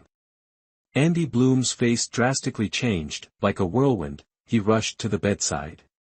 Without a word, he raised the folding fan in his hand and slashed toward Sebastian Ward, who was tearing at the garments, his eyes bloodshot, roaring, "You bastard, you dare touch my woman, I'll castrate you into a eunuch." The scolding, identical to hers, irritated Sebastian Ward. Killing intent surged within him as he rolled over and leaped up, striking a direct palm blow at Andy Bloom's head. As the two men fought, locked in an even match, Lillian Young, left unattended, ignored them. She walked straight to the western corner, retrieved a jade-green garment from a rosewood chest, pulled down the tablecloth to create a makeshift screen, and hid within to change. Just as she finished dressing, Lillian Young heard a slap from beyond the curtain. Curious, she peeked through, witnessing Andy Bloom being sent flying by a single palm strike from Sebastian Ward, sailing out the wide-open doorway. #### Chapter 22, All Talk, No Bite. Is this the extent of a legendary expert? All talk, no bite. So weak. Lillian Young gritted her teeth and sighed, raising her middle finger towards the door, utterly disdainful of the boastful Andy Bloom. It seemed escaping Sebastian Ward would require a different approach. "Ah, Master Bloom, why are you outside? Has Miss been detoxified?" Hannah Doe's surprised voice rang out from beyond the room. One to deliver, one to receive at the door, Hannah Doe joyfully ran in, her eyes only for Lillian Young. She threw herself into her arms, weeping with joy. "Miss, it's so wonderful, your poison has been cured." "But, Miss, Hannah Doe will inform the master and the young masters, the other misses." "Inform them for what?" Lillian Young didn't understand. Hannah Doe cast a disdainful glance, stating the obvious, "Naturally, so they can prepare for your marriage." As they spoke, Andy Bloom, having returned for her sake, overheard Hannah Doe's words. He nodded in agreement, praising Hannah Doe's understanding. "Hannah Doe is right, when the time comes for the wedding, I'll certainly give you a large red envelope. Take your miss outside to a safe place, I'll deal with him and then we'll return together to prepare for the wedding." Hannah Doe only then noticed another person in the room, and a man at that. She was momentarily speechless, staring wide-eyed at Sebastian Ward, stammering, You. Miss, you too. He is he, I am I, there's no, you too. Lillian Young calmly disassociated herself. Sebastian Ward glanced at her indifferently, his gaze falling to the red stain on the floor, a provocative smile playing on his lips. Lillian Young's mind exploded, her face burning with embarrassment at the glaring red stain. Flustered and ashamed, she dragged the bewildered Hannah Doe towards the door. "Going somewhere?" Sebastian Ward taunted softly. "What, had your fill and now you want to run?" He, always serious, had never spoken so crudely to anyone, and was momentarily stunned. "You vile rogue, go to hell." Lillian Young, instead of anger, laughed. Her right hand extended, pulling the seven-colored tassel hanging by the door. In an instant, a fissure cracked across the wooden floor, splitting it in two to reveal a downward-opening trapdoor. Sebastian Ward and Andy Bloom's faces paled drastically as they, along with the room's furnishings, plummeted into the abyss. "Darling, I'm innocent." Andy Bloom wailed in utter frustration, his foot landing on a round stool, using the momentum to leap upwards. "Ah!" A blood-curdling scream ripped through the air as Andy Bloom's handsome face received the imprint of a large boot. His body plummeted into the abyss. Sebastian Ward, using the momentum from his brutal kick, launched himself upwards towards Lillian Young, who perched above. Hannah Doe, brimming with misplaced enthusiasm, leaned forward, extending a hand. "Milord. Take Hannah Doe's hand. Hannah Doe will pull you up." Lillian Young's lips twitched, a warning directed at the intrusive Hannah Doe. "You dare try pulling him up, just you see." "But..." Miss, he. Hanado, cowed by Lillian's glare, glanced anxiously downwards, slowly retracting her hand. "Milord, you're on your own. Hanado can't save you." As Sebastian Ward drew nearer, Lillian Young calmly rubbed her hands together, preparing to knock him back down. Suddenly, Andy Bloom, consumed by a fiery rage, shot upwards from the chasm below, hot on Sebastian Ward's heels. His handsome face, still bearing the imprint of the boot, contorted in fury. A gentleman can be killed but not humiliated. This disfigurement is an unforgivable offense. I will not rest until I've had my revenge, or my reputation will be forever tarnished. Sebastian Ward, ignoring the enraged Andy, reached out and grabbed Lillian Young's right foot, using it to swing himself upwards. Unexpectedly, Andy Bloom, in his furious pursuit, caught up and wrapped his arms around Sebastian's legs. The combined weight of the two men pulled Lillian Young off balance. Her body tilted forward, her face paling with alarm. "Hanado, hold me. Miss." Hanado cried out, throwing her arms around Lillian's waist and pulling her back with all her might. A woman's strength was no match for a man's, let alone two large men. Their combined weight threatened to drag them all down. Hanado's efforts were futile. Seeing their imminent fall, Sebastian Ward's eyes darkened. He released Lillian Young's foot, then, as she regained her balance, grabbed her again. A sharp ripping sound echoed through the air. Both Lillian Young and Sebastian Ward wore expressions of mortification as they stared at the tattered remnants of her skirt. The silk sash at her waist had snapped, leaving the entire lower garment dangling from Sebastian Ward's hand, revealing her long legs and the small, white, homemade undergarments trembling in the breeze. But that wasn't the worst of it. The love bites Sebastian Ward had left on her, scattered across her legs, were now on full display, a scandalous sight. A cool breeze swept past, and Lillian's mind reeled. Andy Bloom, dangling from Sebastian Ward's back, his eyes gleaming with excitement, 2 streams of blood trickling from his nose, offered a lewd compliment. "What a glorious view! I'd gladly die a happy ghost for such a sight."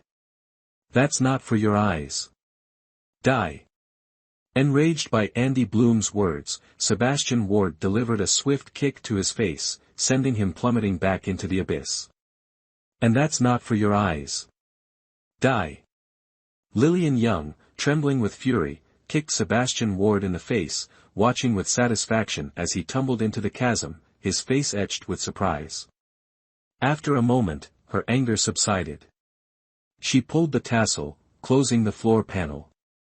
Hanado, her mouth still agape in astonishment, asked anxiously, "Miss, will they die?" "No, there's a deep pool at the bottom. They won't die, though they might turn into bloated toads.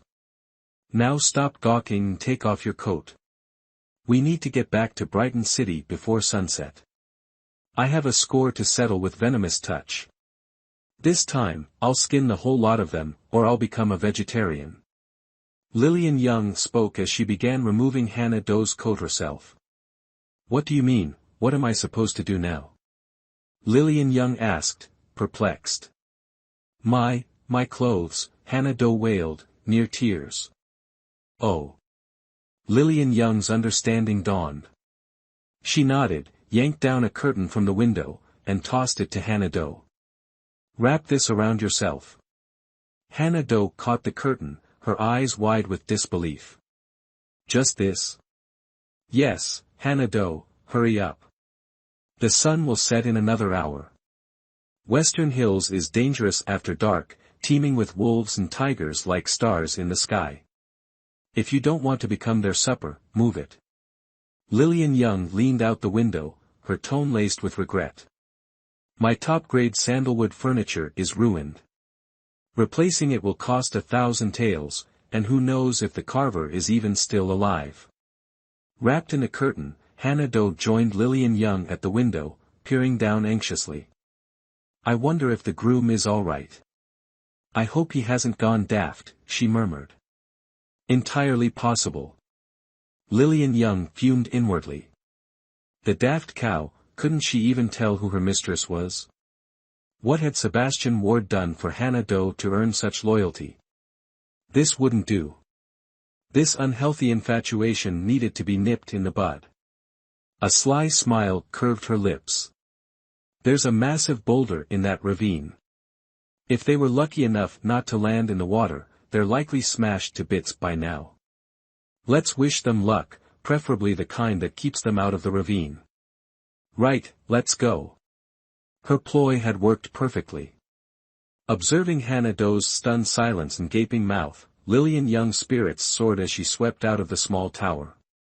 Trailing half a step behind, Hannah Doe shivered, watching her mistress's triumphant back. Devil, she muttered under her breath. Chapter 23, brutally excessive. The two arrived back in Brighton City before nightfall. Once inside the city walls, Lillian Young led Hannah Doe to Snow Aroma Pavilion. The pavilion was a wolf in sheep's clothing. Outwardly, it was a high-end embroidery shop, staffed by a dozen or so seamstresses, each as lovely as a fairy, whose skills were renowned throughout the land. They catered exclusively to the wealthy, creating bespoke screens and silks, with limited edition pieces requiring advance orders. In reality, it was the editorial office of the Gentleman's Gazette. Every illustration and manuscript originated here, and the seamstresses took a few days off each month to manage the printing process. 2 strings of lanterns hung before the pavilion, all brightly lit except for the first lantern on the right string. Lillian Young knew this signaled that everyone had returned except for her. Their efficiency pleased her. They deserved a raise this month. Lillian Young nodded in satisfaction and knocked with a specific rhythm, 3 heavy raps, 2 light, their secret code to avoid unwanted attention from the authorities. The door creaked open, and a young woman in red emerged. Seeing Lillian Young, she paused, asking cautiously, "Can I help you, miss?" "Oh, so it's the new honey girl. Please, come in." Before Lillian Young could reply, the woman in red spotted Hannah Doe behind her and smiled in understanding. "Please, both of you, come in. This tiresome misconception." Lillian Young smiled wryly, choosing not to correct her. She followed the woman inside. Hannah Doe, trailing behind, clarified, "Helen, she's not a honey girl. She's the mistress." "Boss?" Helen gasped, holding a lantern on the stairs, turning to look at the completely unfamiliar face. A moment later, she nodded, still frightened. "So that's it. This face is very well made, completely flawless, even more exquisite than Celestial Peak's craftsmanship. Boss, why did you change your face? I'll explain this to you later. Are they all here?" Lillian Young didn't want to talk about being tricked. The corner of her mouth twitched a few times as she followed Helen, who was holding the lantern, upstairs. Helen answered while leading the way, "Everyone's back, only the boss was missing. The submitted paintings and manuscripts have been screened, and the excellent works have been selected. After the boss reviews and revises them, they can be sent for mass publication in time for the release date." "That's right, I almost forgot about this," Helen said excitedly. "Young Master Southwood from Painting Stew came by a few days ago." "Neil Southwood?" Lillian Young frowned. "What did he come for? What else could it be? He saw our flourishing business and wanted to cooperate with the boss." Helen leaned in mysteriously and whispered in her ear, "When he didn't see the boss, young Master Southwood looked like he'd lost his soul.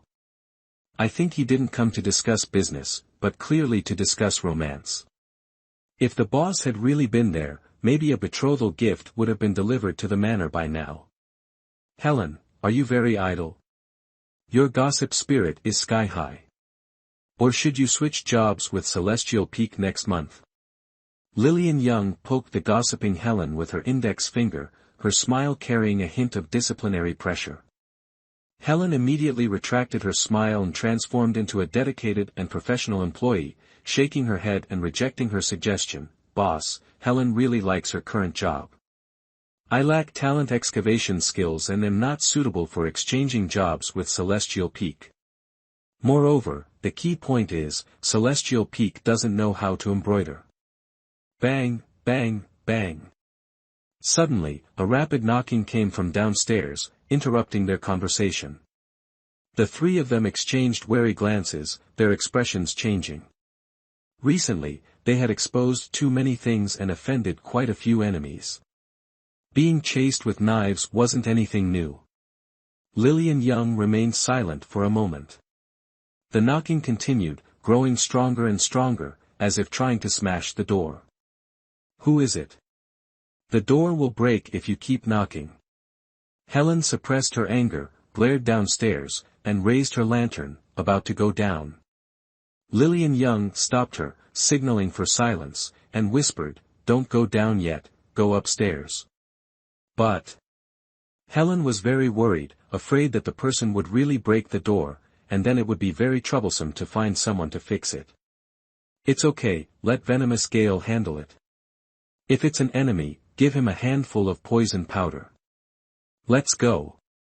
Lillian Young looked downstairs suspiciously, a flicker of unease in her chest, sensing trouble at the door. She pushed Helen upstairs. "Miss Young, is Miss Young back yet?" Before the three of them could set foot on the ground, an urgent voice called from outside the door, a very familiar voice. "What is he doing here?" Lillian Young frowned. "Helen, tell him I'm away, for at least a month, maybe 3 or 5 years. This.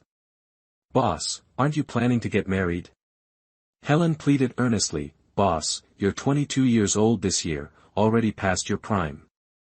The matter of marriage can't be delayed. I think he's not bad, and his family background is good. Why don't you consider it? Consider my arse, you pampered dandy, you can't even carry your own weight, you need servants to dress you. Should I marry you just to dress you, hand you toilet paper in the privy? Get out, or I'll pack you up and deliver you to his bed myself." If it weren't for the people waiting outside, Lillian Young would have truly unleashed a torrent of fury. A tremendous crash echoed from downstairs, shaking the small house to its foundations. Lillian Young and Helen, faces grim, stormed downstairs, their fury and murderous intent palpable. Destroying personal property, a crime. Deserving death. Careful, young master, there's killing intent. A warning came from the shadows below, followed by a sudden light. Two small hands, moving with lightning-fast thunderbolt strikes, seized the white-clad young gentleman. The young servant who had shielded him was already sent sprawling, rolling across the floor. "Pay up!"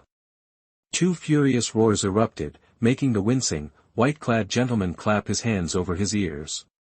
Lillian Young and Helen tightened their grip, eliciting a pathetic wail from the young gentleman. "Ow, ow, ow.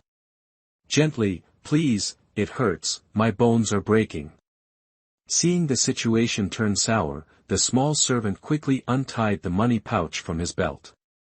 Rolling on the floor like a lazy donkey, he scrambled to the trio and respectfully presented the pouch with both hands. "Spare me, miss." "Humph."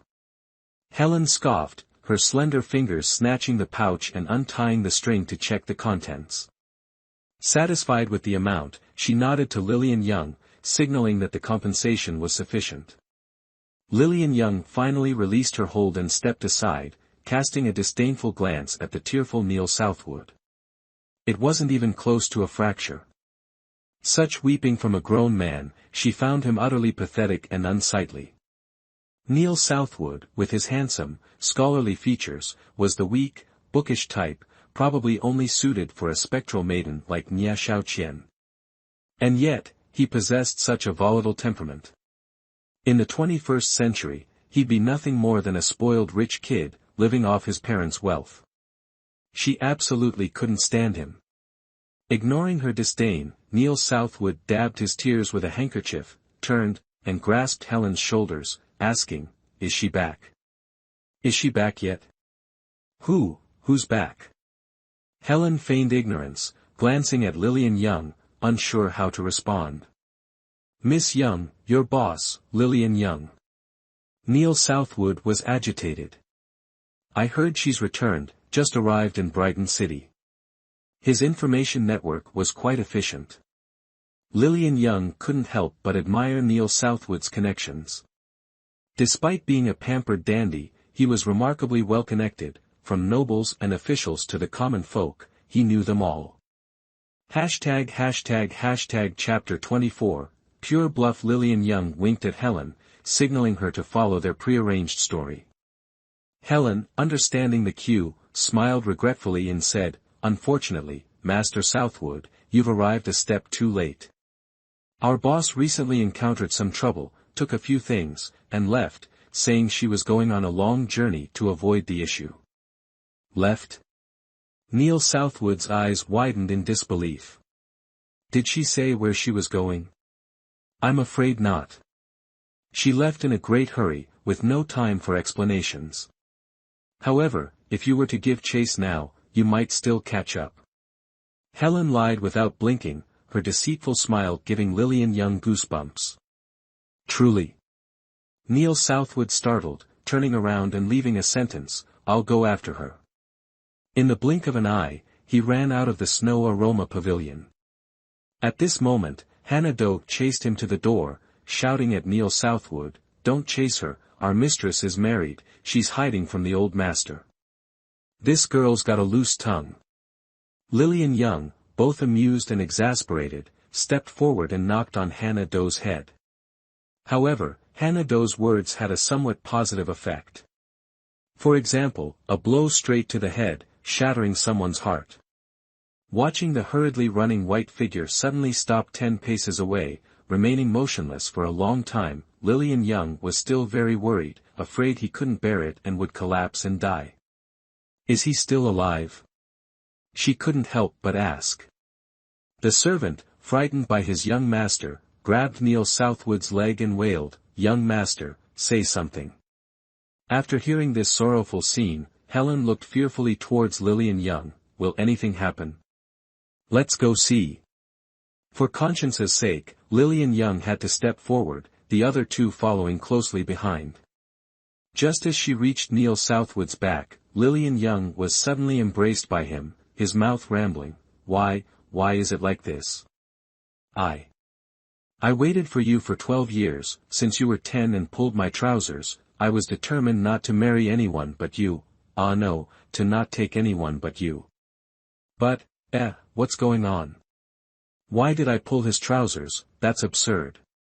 Lillian Young tried to recall and recall again, but still couldn't remember such a thing.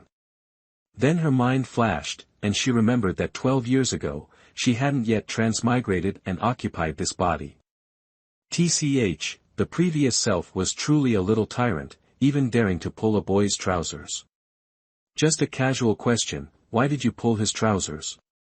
She was very curious about this. Neil Southwood glanced at her, angrily saying, "Are you stupid? Of course, it was to stuff bugs into my trousers. Isn't this something to be ashamed of? Why did he say it with such a righteous expression?" Lillian Young was stunned.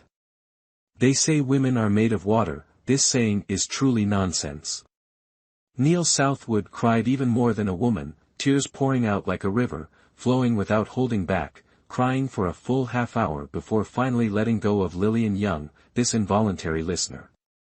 Watching the disconsolate Neil Southwood being dragged away by his servants, don't doubt it, he was really being dragged, probably because he cried too much, his body was dehydrated, and he was exhausted. The three simultaneously breathed a sigh of relief, rubbing their aching ears, looking at each other, speechless for a long time. Lillian Young's chest was soaked, a light squeeze could wring out half a basin of water, her face darkened, her clenched fists trembling as they relaxed. Damn it, she almost punched that crybaby Neil Southwood. Everyone go back. Lillian Young, now like a released spring, wearily turned and walked into the Snow Aroma Pavilion. Helen, the lamplighting servant girl, wiped the cold sweat, her face still filled with terror, tremblingly following behind, the lingering cries still echoing in her ears. Hannah Doe, walking behind, slowly closed her mouth, silently following, secretly relieved in her heart, thankfully her mistress's husband wasn't Neil Southwood, the groom who fell into the abyss, although cold, was still 100 times better than that crybaby. She wondered if the groom was still alive. The three returned to Snow Aroma Pavilion, pushing open the door to the brightly lit meeting room, only to find it deserted. Looking at the empty room, the scattered papers, the crumpled outerwear, and the small mountain of melon seed shells, Lillian Young's face twitched, suppressing her anger. Whack! The first sound was crisp and decisive, the second dull and pained. Lillian Young, eyes watering, retracted her right hand from where it had struck the table, bringing it to her mouth to blow on it gently. This didn't alleviate the pain, so she simply shook her hand behind her back, her expression remaining unchanged. What's going on? Where is everyone? Helen, as if just remembering something, sheepishly rubbed the tip of her nose. I forgot to tell you, ma'am. They all had business today and went out. It's just me minding the shop. Everyone's out. A rare occurrence. Lillian Young was suspicious. Where did they go? Ah! Helen exclaimed, clapping her hands in delight. Ma'am! Congratulations! Congratulations on what? Could it be that these people all knew about the stand-in situation? Lillian Young felt a twinge of guilt, forcing a smile. Helen's eyes widened in surprise. Don't you know, ma'am? Tonight is your brother's wedding. The ceremony is probably happening right now. You should hurry back, you might still catch it. Oh, I've already chosen a gift for you. I'll go get it. With that, Helen turned and went out, returning shortly with a small, dark red wooden chest. She thrust it into Lillian Young's hands, urging her, go quickly. I'll stay and watch the shop. What was going on? Her elder brother was getting married. To whom? Lillian Young's mind was in a daze, completely blank. By the time she came to her senses, Helen had already pushed her out of the pavilion. Hannah Doe, visibly excited, took the chest from her, grinning. Double happiness. Master will be overjoyed. Miss, let's hurry back to the estate for the ceremony. Yeah. Lillian Young uttered two noncommittal syllables, suppressing her surprise and confusion. She swiftly traversed the rooftops, making her way back to Young Estate. Before they even entered the estate, they were enveloped in a sea of festive light. Outside Young Estate, carriages lined up like a flowing river, and guests thronged like weaving shuttles, nearly trampling the doorstep. Congratulations echoed endlessly, accompanied by a lavish display of gifts. Miss, the young master is really getting married. Hannah Doe gulped. Lillian Young nodded, her eyes scanning the crowd before landing on an unfortunate target. She beckoned Hannah Doe closer and whispered, Go, lead him to that small alley over there. Hannah Doe, puzzled, looked at the designated target. Why? I need to borrow something from him. Hurry. Having given her instructions, Lillian Young took a step ahead, concealing herself in the dimly lit alley, waiting for Hannah Doe to bring the man over. My lady, why have you brought me to this place? The scholar's refined tone held a hint of sourness, causing Lillian Young to frown. She slowly emerged from the shadows, ear-picking, coming face to face with the lead scholar. You are, the scholar looked at her in surprise, clearly recognizing her. However, before he could finish speaking, Lillian Young knocked him unconscious with a single chop. Hannah Doe, worried, followed closely behind. After carefully checking the scholar and confirming he was unharmed, she breathed a sigh of relief, asking with a hint of reproach, Miss, why did you knock Scholar Jean unconscious?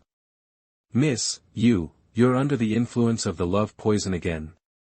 Hannah Doe stared in astonishment as her mistress swiftly undressed Scholar Jean. A chilling thought about the love poison struck her, her face flushing crimson. Stammering, she said, Miss, people occasionally pass by here. It's better to bring him inside the manor. I'll keep watch for you. Hashtag Chapter 25, Remorse and Fear of Exposure. Lillian Young offered no lengthy explanation, quickly stripping Scholar Zhang and then beginning to remove her own clothes to exchange with his. Unexpectedly, a blushing Hannah Do rushed forward, gripping her hand mid-undressing, shaking her head. Don't undress. Wait until we're back in your chambers. Hannah Do, what are you thinking? Seeing Hannah Do's unusual blush and connecting it with her words, Lillian Young's mind flashed with understanding. She instantly realized Hannah Do had misinterpreted her intentions, thinking she meant to engage in intimacy with the scholar. Her face flushed crimson, then paled, finally settling on a furious black. You perverse girl, your mind is filled with filth. Let go of me. We'll miss the ceremony. Hannah Do stubbornly shook her head. I won't let go. Don't be silly. I'm just borrowing his clothes for a bit. Lillian Young, unsure whether to be touched or exasperated, looked at Hannah Do with a mixture of emotions. Hannah Do, still caught in her misapprehension, blushed even deeper, withdrawing her hand and shrinking to the side, berating herself. Only after Lillian Young had finished changing, and had settled Scholar Zhang, did they slip into Young Estate together. Hannah Do hadn't disguised herself, and everyone at Young Estate knew her. Lillian Young could only act independently. She instructed Hannah Do to return to the manor, find the third young mistress, and, when no one was looking, abduct her to the Snow Aroma Pavilion. She was to return later and help Lillian remove the human skin mask. Lillian Young hurried into the estate, arriving just as the newlyweds were performing their wedding vows. She saw her father, his face flushed with joy, seated high in the hall, beside her mother, who had been away for many years. He must have been overjoyed. Lillian Young blended into the crowd of guests, watching her elder brother, Jasper Young, his face radiant with happiness. His hands grasped the red silk ribbons, the other ends tied to the woman of his dreams. Amidst the officiant's calls and the blessings of family and friends, they bowed to heaven and earth. This similar scene brought back the humiliating memory of the trap she had fallen into earlier that day. Without teaching them a lesson, the resentment in her heart would be hard to quell. The peanuts she had conveniently pocketed earlier now had a purpose. Whoosh, whoosh, 2 peanuts found their marks, striking the bride's legs, causing her to stumble and fall. Ah, eldest brother Young! The bride cried out, her body swaying, her red veil lifting to reveal the lower half of her face. How familiar that voice sounded. Before she could ponder it, Lillian Young saw Jasper Young swiftly catch the bride in his arms, readjusting her veil. Are you all right? Her father wiped away cold sweat, cautiously glancing at her mother. Seeing she wasn't angry, he breathed a sigh of relief and said with a smile, Jasper, quickly escort your bride down. Do your best in the consummation chamber. Next year, I want to hold my eldest grandson. Your mother is also looking forward to it. Isn't that right, my wife? Her mother paid no attention to her father. Her gaze rested on Lillian in her disguise, causing her father to scowl at her in displeasure, making Lillian's heart nearly skip a beat. Honestly, father, even when jealous, he couldn't look straight. But mother's gaze was sharp, she must have recognized her. Lillian Young, startled and fearing exposure, stuck out her tongue and lowered her head to avoid her mother's gaze, then followed the boisterous group of talented young men. Her elder brother's mischievous friends, never ones to shy away from revelry, dragged him away, finding every excuse to ply him with drinks. Lillian Young was also pressured into drinking a couple of cups, but thankfully, her tolerance was high, so she remained relatively sober. Glancing at her thoroughly inebriated brother, Lillian Young excused herself to use the privy, then stealthily slipped into his courtyard, seizing the opportunity to sneak into the bridal chamber and investigate the new bride's identity. The new sister-in-law intrigued her, she felt she had encountered her somewhere before, a nagging sense of familiarity. With considerable effort, Lillian Young managed to acquire a servant's outfit and, using the commotion as cover, infiltrated the bridal chamber, intending to render her sister-in-law unconscious to see her true face. Unexpectedly, chaotic footsteps and a clamor erupted outside, forcing her to quickly leap onto a rafter to hide. Just as she concealed herself, the door burst open, and a throng of people surged in, commencing the boisterous wedding night rituals. Most were her brother's close friends, along with some business associates, usually serious men, now unleashed and devising all sorts of mischievous pranks to tease her brother. Seeing him nearly stripped bare, down to his undergarments, she stifled her laughter, barely daring to breathe. Then, their father arrived, managing to pacify the crowd and leave the newlyweds in peace to consummate their marriage. This young chap, usually not one for such nervousness or formality, now resembled a love-struck schoolboy, his face flushed as he approached the bed, softly calling out, "My wife," and with trembling hands, lifted the veil. Lillian Young, a mixture of disdain and anticipation, held her breath, waiting to see the face beneath the veil. Unfortunately, the bride was obscured by the curtains. She remained patient, knowing they would soon partake in the ceremonial wine and food, revealing the bride's face then. Come to think of it, she and Sebastian Ward hadn't even shared the ceremonial wine during their own wedding night. Ah, what was she thinking, longing for such a ritual with that scoundrel?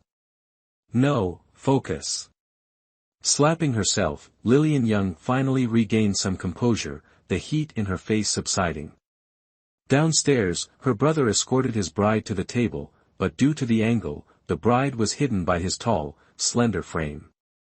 Lillian Young was burning with impatience. When Jasper Young finally shifted, the bride's true face was revealed. That radiant, smiling countenance struck Lillian Young like a bolt from the blue. She desperately wished for a gust of wind to extinguish all the candles in the room, just so she wouldn't have to see that face. Why her? Her sister-in-law was her. What was happening? Could someone please explain? Beyond stunned silence, she couldn't muster any appropriate reaction. Charlotte Trent. Her sister-in-law was Charlotte Trent, the woman who had impersonated her and taken her place at the wedding. Was it April Fool's Day? Was the universe playing a cruel joke on her? Elder brother Young. Hush, little fool. You should change your form of address now. Ha. Call me husband or my lord. From this day forward, we are husband and wife, destined to grow old together. Chills ran down Lillian Young's spine, wave after wave of goosebumps erupting across her skin. Could it get any more repulsive? Couldn't he at least consider her feelings, the wretched brother? Young, my husband, is this truly all right? Charlotte Trent fretted, a flicker of reluctance in her eyes. Don't you worry, Duke Clarence is a good man. Our little sister won't suffer marrying him. Jasper Young soothed his young wife, his voice low. Jasper Young, you heartless dog. You'd scheme against your own sister for your own happiness. Where's my knife? Blast it, not the time. We'll settle this later. Humph. Lillian Young seethed, her eyes blazing at Jasper Young, her mind racing with vengeful plots. Jasper Young shivered, prompting a concerned Charlotte Trent to ask, "What's wrong?" A bit of a chill. Achoo, achoo. What's this? Why's it gone quiet? The room fell silent, the candlelight dimming slightly. Lillian Young glanced down, her face flushing crimson in an instant, her mouth opening in a silent curse. These two are far too eager. The bed's right there. Couldn't they have waited a bit? The air in the room grew thick with desire. The newlyweds began with a kiss, shedding their clothes, then reaching a point of restriction, leaving Lillian Young, perched on the rafters, in a predicament. If I bolt now, I'll certainly disturb them. And if I'm not careful, my brother might be frightened into impotence, jeopardizing the Young's lineage. Grandfather would surely kill me in his rage. I suppose I'll just endure it. She wanted to weep, but no tears came. Hashtag chapter 26, Bloody Hell. That was terrifying. Husband, sister-in-law, have mercy. This maiden is still young and easily tempted. This is torture. Below is a scene of unbridled passion. I can't, and won't, watch, yet I'm tormented by their gasps. I'll surely be feverish tomorrow. Lillian Young weighed her options, finally settling on a solution. With a determined glint, she raised 2 fingers, bit her lip, and pressed them against her pressure points, settling down on the rafters to meet the Sandman. The next morning, Lillian Young awoke with dark circles under her eyes. Thankfully, she'd slept soundly and hadn't fallen from the rafters. The couple in the room had already left to pay their respects to their parents. Time for a quick escape. As soon as she left the Young estate, Hannah Doe rushed over, embracing her tightly. Miss, where did you go? There. Urgent business. Didn't have time to tell. You.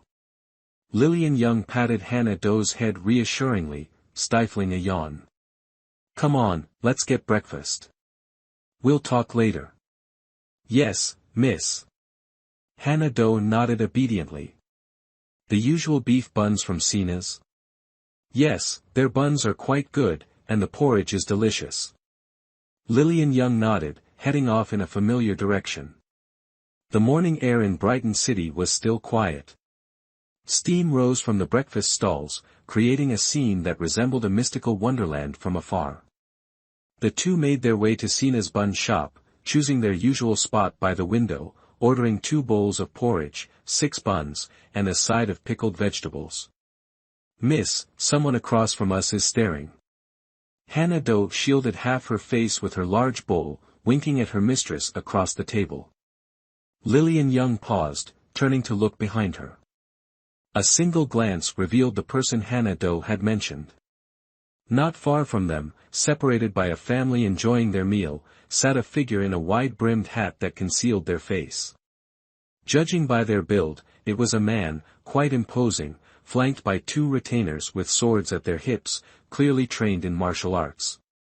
The man radiated a dangerous aura, making her uneasy. Eat quickly, and then we leave, Lillian Young said flatly, returning to her porridge without a hint of tension or unusual behavior. They finished their breakfast quickly, placed their silver on the table, and left. Barely 3 steps outside, the proprietress hurried after them, holding the small silver coins they'd left, smiling. A gentleman has already paid for your steamed buns. Paid? Who paid?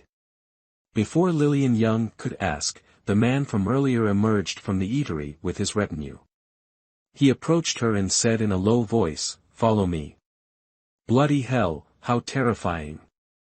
Could this man be? Lillian Young's face paled. She stumbled back 3 steps, pulling Hannah Doe behind her. Run! Like startled rabbits, they scrambled onto the roof, leaping 2 or 3 times before vanishing. Your lordship, shall we pursue them?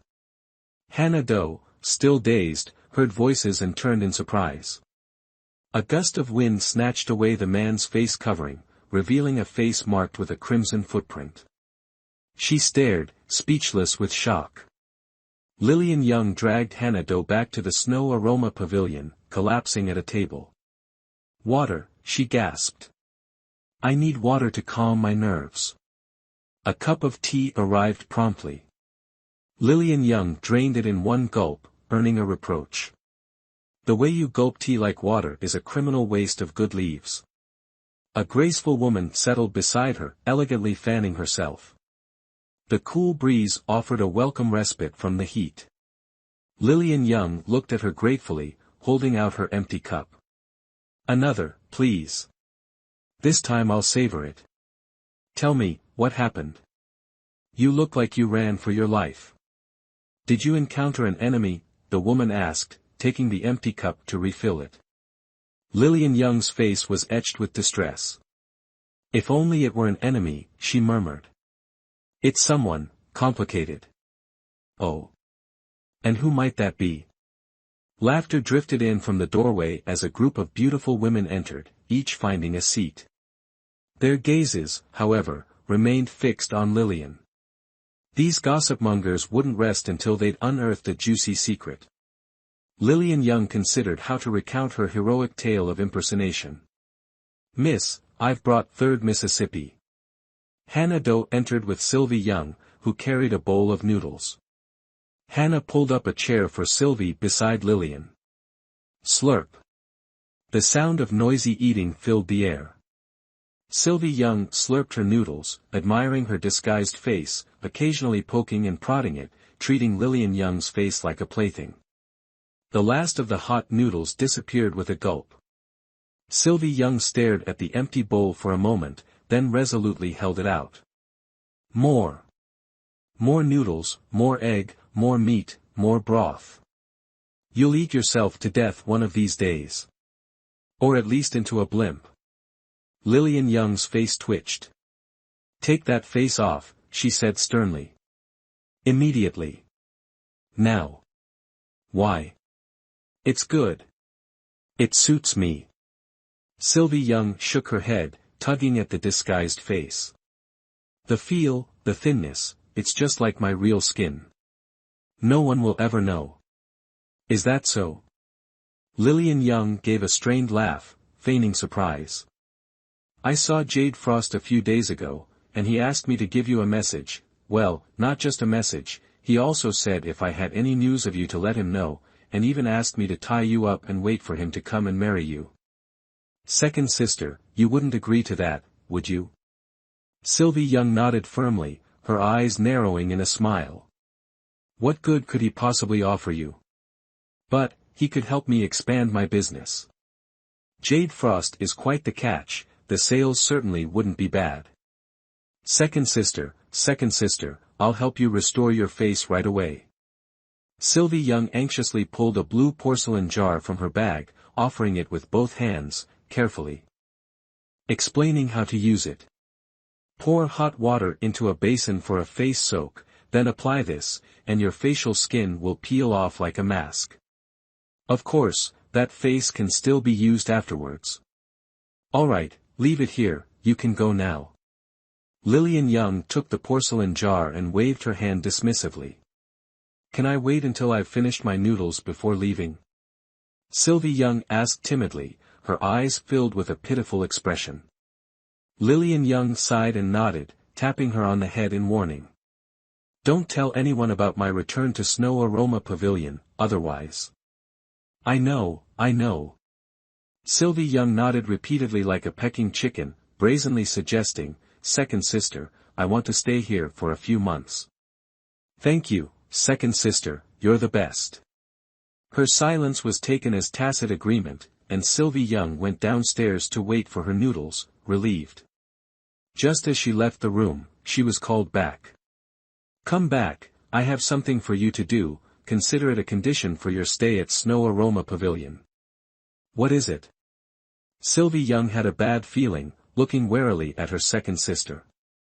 When it came to scheming, no one in the Young family could compare to her second sister. "Don't be nervous, it's nothing bad, just deliver a letter to our eldest brother for me. Of course, absolutely do not reveal your identity."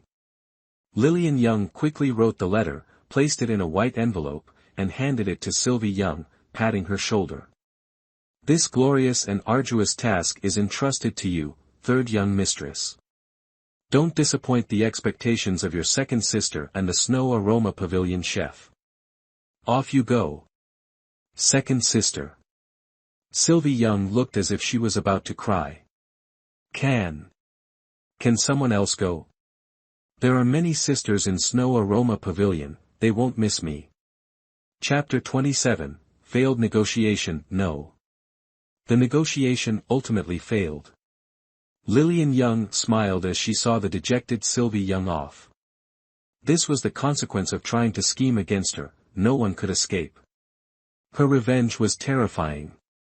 After nightfall, Lillian Young went alone to Fragrant Veranda Pavilion, ordered a pot of fine tea, and waited for Jasper Young to arrive as planned. She was in a very good mood tonight because someone was going to be unlucky, and her revenge would undoubtedly succeed. Touching the painting placed at her right hand, she smiled triumphantly, her beautiful phoenix eyes slightly raised, carrying a hint of charm and allure, captivating the waiter who came to serve the tea. "Miss, the guest you're waiting for has arrived. Do you need me to serve the dishes?" The waiter snapped out of his daze, stammering, his face flushed with embarrassment as he lowered his head, not daring to look up. Lillian Young nodded. "Let him in, serve the tea first, then the dishes." "I'll do it right away, miss, please wait a moment." The waiter hurriedly left, invited her guest into the private room, poured the tea, and then excused himself. Jasper Young, looking at his sister's restored face, seemed to understand something. "You've met the third young mistress." The child who delivered the letter today was the third young mistress. I was confused. Only she knows the bone-setting technique. Indeed, not foolish at all. Sit. Lillian Young nodded approvingly, pointing to the opposite seat. After he settled, she handed him the painting beside her, gesturing, "Open it and see." Jasper Young glanced at her suspiciously, slowly unfolding the painting. A single glance was enough to make him hastily fold it back, looking at her in astonishment. "This is..." "Don't doubt it, it's your sister-in-law." Lillian Young smiled mischievously, teasing, "Well, a perfect likeness, isn't it? My painting skills aren't bad, are they? Looking at this painting, surely you feel the stirrings of spring, the fires of desire." "Jasper, a young lady shouldn't speak such vulgar words." Jasper Young scolded angrily. "Damn it, I don't care if you live or die." Lillian Young slammed the table, making her choice clear. "Brother, don't blame me for being heartless. You played a part in scheming for me to be a substitute bride today. You know my temper. I never suffer a loss. If you scheme against me, you should know the consequences. Make up your mind. Between you and sister-in-law, choose one." "Choose?" Jasper Young's face paled. "Choose what? Explain clearly." "Very simple. Tomorrow at noon, run naked on Tower Street. You must act convincingly, or don't blame me for turning my back and hanging your sister-in-law's nude portrait on the East City Gate for all the world to admire. Weigh your options carefully. I hope you make the best choice, lest you regret it later." Lillian Young didn't beat around the bush, kindly reminding him, "Brother, a woman's reputation is a serious matter. I'm sure you've already made your decision. Oh dear, don't let sister-in-law regret marrying the wrong man." "Miss, excuse me." The waiter appeared at the right moment, breaking the tension. The two remained silent, waiting for the waiter to finish serving the food and withdraw. "You." Jasper Young's face turned green, glaring at his sister, wishing he could strangle her with his bare hands. Fortunately, he still had some sense left, restraining himself after a long while. Through gritted teeth, he roared, "Jasper, you're out of your mind. Brother, spare me the nonsense. You forced me to do this, don't blame me." Lillian Young calmly ate her food, lifting her head to say, "Now that you're here, finish your meal before you leave." "Eat?" He was already full from shock and anger. Jasper Young regretted everything. "Jasper, you've been rebellious since childhood, never listening to our parents. You left the Youngs to establish your own household, and at 20, you're not even worried about marriage. Look at the women your age, all married with children. I don't like hearing that." Lillian Young slammed her chopsticks down, angrily retorting, "There are plenty of women much older than me who aren't married. Not to mention, take Venomous Touch for example. She's 4 years older than me, and isn't she still single? Our eldest sister is different. You know that." Jasper Young's face darkened, unwilling to discuss the matter. Lillian Young fell silent, knowing she had overstepped, bringing up a painful subject for the Youngs. Neither spoke for a long while. Finally, she sincerely apologized, "I'm sorry, brother. However, the matter of running naked is non-negotiable. I hope you'll prepare yourself mentally. Tomorrow at noon, I'll be waiting at the Idle Moon Tavern. I'll give you half an hour. If you don't come, you'll bear the consequences. As you wish. Jasper Young flung his sleeve and strode away. The following day, Lillian Young, accompanied by Hannah Doe disguised as Charlotte Trent, arrived at the Idle Moon Tavern half an hour early.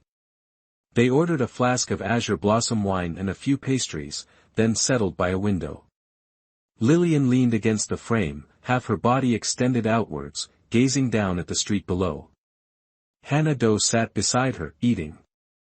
She found it odd that her mistress only drank wine and didn't touch the food, her gaze fixed on the street below as if something interesting was happening. Curious, Hannah leaned closer to the window, poking her head out for a better view. She saw nothing but the usual bustling crowd and hurrying carriages. "What are you looking at, miss?" Lillian Young took a sip of azure blossom wine and, instead of answering, asked, "Hannah Doe, what time is it now?" "Oh. It must be noon already." Hannah Doe craned her neck further, scrutinizing the street below once more, but still found nothing of interest. Finally, she shook her head and returned to the table to continue her meal. "Light it," Lillian Young said, frowning slightly, tossing the incense stick she'd been fiddling with to Hannah Doe. Hannah Doe took the incense, lit it, and placed it in the small censer they had brought. "Are you timing something, miss? Are you expecting someone? I'll show you something good in a moment." Lillian Young smiled mysteriously, withdrawing her gaze from the street below. She understood her elder brother and trusted he wouldn't disappoint. A ripple of movement passed through the crowd below. People parted on either side of the street, creating a narrow path. A lone rider approached on horseback, the figure unmistakably her elder brother. Lillian Young smiled with satisfaction, took another sip of wine, and turned to Hannah Doe. "Come here quickly, something interesting is about to happen." "Coming, coming." Hannah Doe stuffed her mouth full of food and widened her eyes, looking down. Pfft. Cough, cough, cough, the rice she hadn't yet swallowed sprayed downwards. Hannah Doe's eyes widened, pointing at the approaching rider in astonishment. It's the young master." "I know." Lillian Young hopped onto the windowsill, a flask of wine in one hand and a cup in the other, sitting barefooted with an air of nonchalant grace. Her eyes followed the approaching figure, a smile playing on her lips. Her elegant posture as she drank was enough to make certain eyes burn with envy.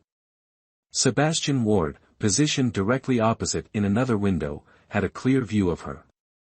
Those bare ankles were a blatant provocation. This woman, already married, dared to behave so brazenly. Lillian Young, however, saw only Jasper Young. At this moment, there was no room in her eyes for anyone else, oblivious to the smoldering gaze directed at her. Pfft! A mouthful of wine sprayed out. Her eyes nearly popped out of her head. Was that truly Jasper Young? What had happened to him? Jasper Young, stark naked, rode to a halt beneath the Idle Moon Tavern. He looked up, quickly locating his sister. He frowned at the sight of her bare feet. But that wasn't the main issue. The main issue was the shocking state of his face. His normally handsome face was now swollen and red, as if he had been attacked by a swarm of bees. Covered in welts the size of peas, he was almost unrecognizable. This must be his scheme. "Jasper Young, you are indeed formidable." Lillian Young admitted defeat. "Jasper, put your shoes on." True to form, even in this predicament, her elder brother didn't forget to chastise her about her appearance. Jasper Young, as if in defiance, stood motionless beneath the window like a bronze statue, his gaze fixed on her bare feet. Chapter 28, Have you played enough? All right, I concede. Hannah Doe, my shoes. Lillian Young shook her head in resignation and put on her shoes. Opposite her, Sebastian Ward's face was dark as he glared at Jasper Young. The crowd of onlookers grew, and a child pointed at Jasper Young, shouting, "Look, someone's not wearing any trousers. Hush, be quiet. He's not right in the head. Don't provoke him, or he might lash out. A nearby parent warned their child, giving Jasper Young a strange look. Jasper Young's face darkened instantly. He roared angrily towards the upper floor, "Jasper, behave yourself. Get back to your room and don't make a spectacle of yourself." With that, he bolted, swift as the wind, knocking over a string of onlookers and eliciting a chorus of curses. That's definitely it." Hannah Doe, who had been silent until now, nodded emphatically. Lillian Young was bewildered. "What's definitely it?" "Miss, the eldest young master has definitely been poisoned by the eldest young mistress. It's called the Supreme Visage Elixir. The eldest young mistress had someone test it 3 months ago." Hannah Doe watched Jasper Young disappear into the distance with a sympathetic gaze. She'd heard this poison had no antidote, wasn't life-threatening, and would dissipate within a month. Such a disfigured face, the eldest young master having to endure it for a month, was a dreadful thought. Venomous touch again. She was partly responsible for this malicious act, and this vendetta needed settling. Lillian Young carefully considered how to punish Catherine Young, the first rule being to avoid close contact to prevent being poisoned herself. "Oh, my lord is alive." Hannah Doe looked at Sebastian Ward, speechless with joy. "What?" Lillian Young exclaimed in alarm. She looked up to see Sebastian Ward standing opposite her, his face grim, his eyes promising retribution. Her plan had backfired. She had intended to use Charlotte Trent to pressure her elder brother into obedience, but she had fallen into Sebastian Ward's hands instead. The bungled scheme mortified her. "Have you had enough amusement? It's time to return to the manor with me." Sebastian Ward looked at her calmly, his imposing presence making it hard for her to breathe. "Hannah Doe, time to prove your worth. Stall him." Lillian Young tumbled back into the room, sealed the window with pressure point techniques, and, taking advantage of the moment the window slammed shut, spun around and fled towards the back exit of the Leisure Moon Pavilion. As she vaulted over the back wall, she was met by rows of Duke's Manor guards. Seeing her emerge, they bowed respectfully. "We greet the Duchess. Please return to the manor." Lillian Young's eyes narrowed. She leaped back into the courtyard and headed for the front entrance, only to be intercepted by Sebastian Ward. A flash of movement, a wall of muscle before her, and before she could react, she was in his familiar embrace, held firmly yet gently, unable to escape. "It's time to go home." Sebastian Ward's voice was gentle, devoid of reproach. His actions, however, told a different story. With a swift move, he sealed 2 of her pressure points, rendering her immobile and speechless. She could only watch helplessly as he carried her away. This man was truly two-faced. The fish was hooked, it was time to reel it in. Sebastian Ward carried her into the palanquin and departed with a formidable escort of Duke's Manor guards. Hannah Doe chased after them. "My lord, wait for Hannah Doe." "Blast it all." Lillian Young glared, but her anger evaporated like mist upon meeting Sebastian Ward's gaze, rendering her outburst utterly ineffectual. Upon returning to the Duke's Manor, Sebastian Ward promptly deposited her in the bridal chamber. The decorations from the previous day remained, vibrant red double happiness symbols adorned the room, auspicious fruits were still meticulously arranged, and even the dragon and phoenix candles lit during the ceremony had yet to fully burn down. Did he intend to reenact the wedding night? A flicker of alarm crossed Lillian Young's face as she watched him warily. Unfazed, Sebastian Ward proceeded to the table, poured 2 cups of wine, offered one to her, and kept the other for himself. "The nuptial cup," he stated, "I need you for this." "Can I not drink it?" Lillian Young inquired, a hint of resentment in her voice. "What do you think?" Sebastian Ward reached across, took her hand holding the cup, and drained its contents in a single draught. Left with little choice, she reluctantly followed suit, emptying her own cup with a touch of defiance. The wine was consumed. Was the consummation next? Lillian Young's tension mounted, her face flushing crimson as she sought an escape. She waited, anticipating the extinguishing of the candles, the arrival of the wolf, but after setting down his cup, Sebastian Ward simply said, "Sleep well," and turned to leave. "Keep watch over the Duchess. She is not to leave," he instructed with a sly expression, his intent to confine her clear, infuriating Lillian Young. Hannah Doe arrived later, dispatched by Sebastian Ward to attend her.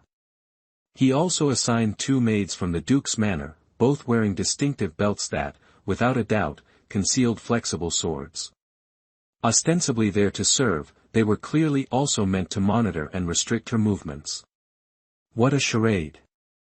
Lillian Young glanced at the newly assigned maids, scoffed disdainfully, and instructed Hannah Doe to prepare her for bed. Upon waking, attendants dressed and adorned her, then escorted her to a nearby room for breakfast. Sebastian Ward was already seated at the table. He nodded for the servants to withdraw as she entered and served her a bowl of porridge. "Come and eat." "I don't want porridge. I want steamed buns, Neo family buns, and their pickled vegetables," Lillian Young retorted, seizing the opportunity to provoke him. Unperturbed, Sebastian Ward placed the porridge before her and proceeded to eat his own breakfast. He finished without a glance in her direction and departed. Watching his rather dashing retreat, Lillian Young gritted her teeth, rubbing her stomach in frustration. "Humph, so inconsiderate. I'll leave you sooner or later." Unable to genuinely stomach starvation, she faced the spread of buns, thin porridge, and delicate side dishes and ate heartily.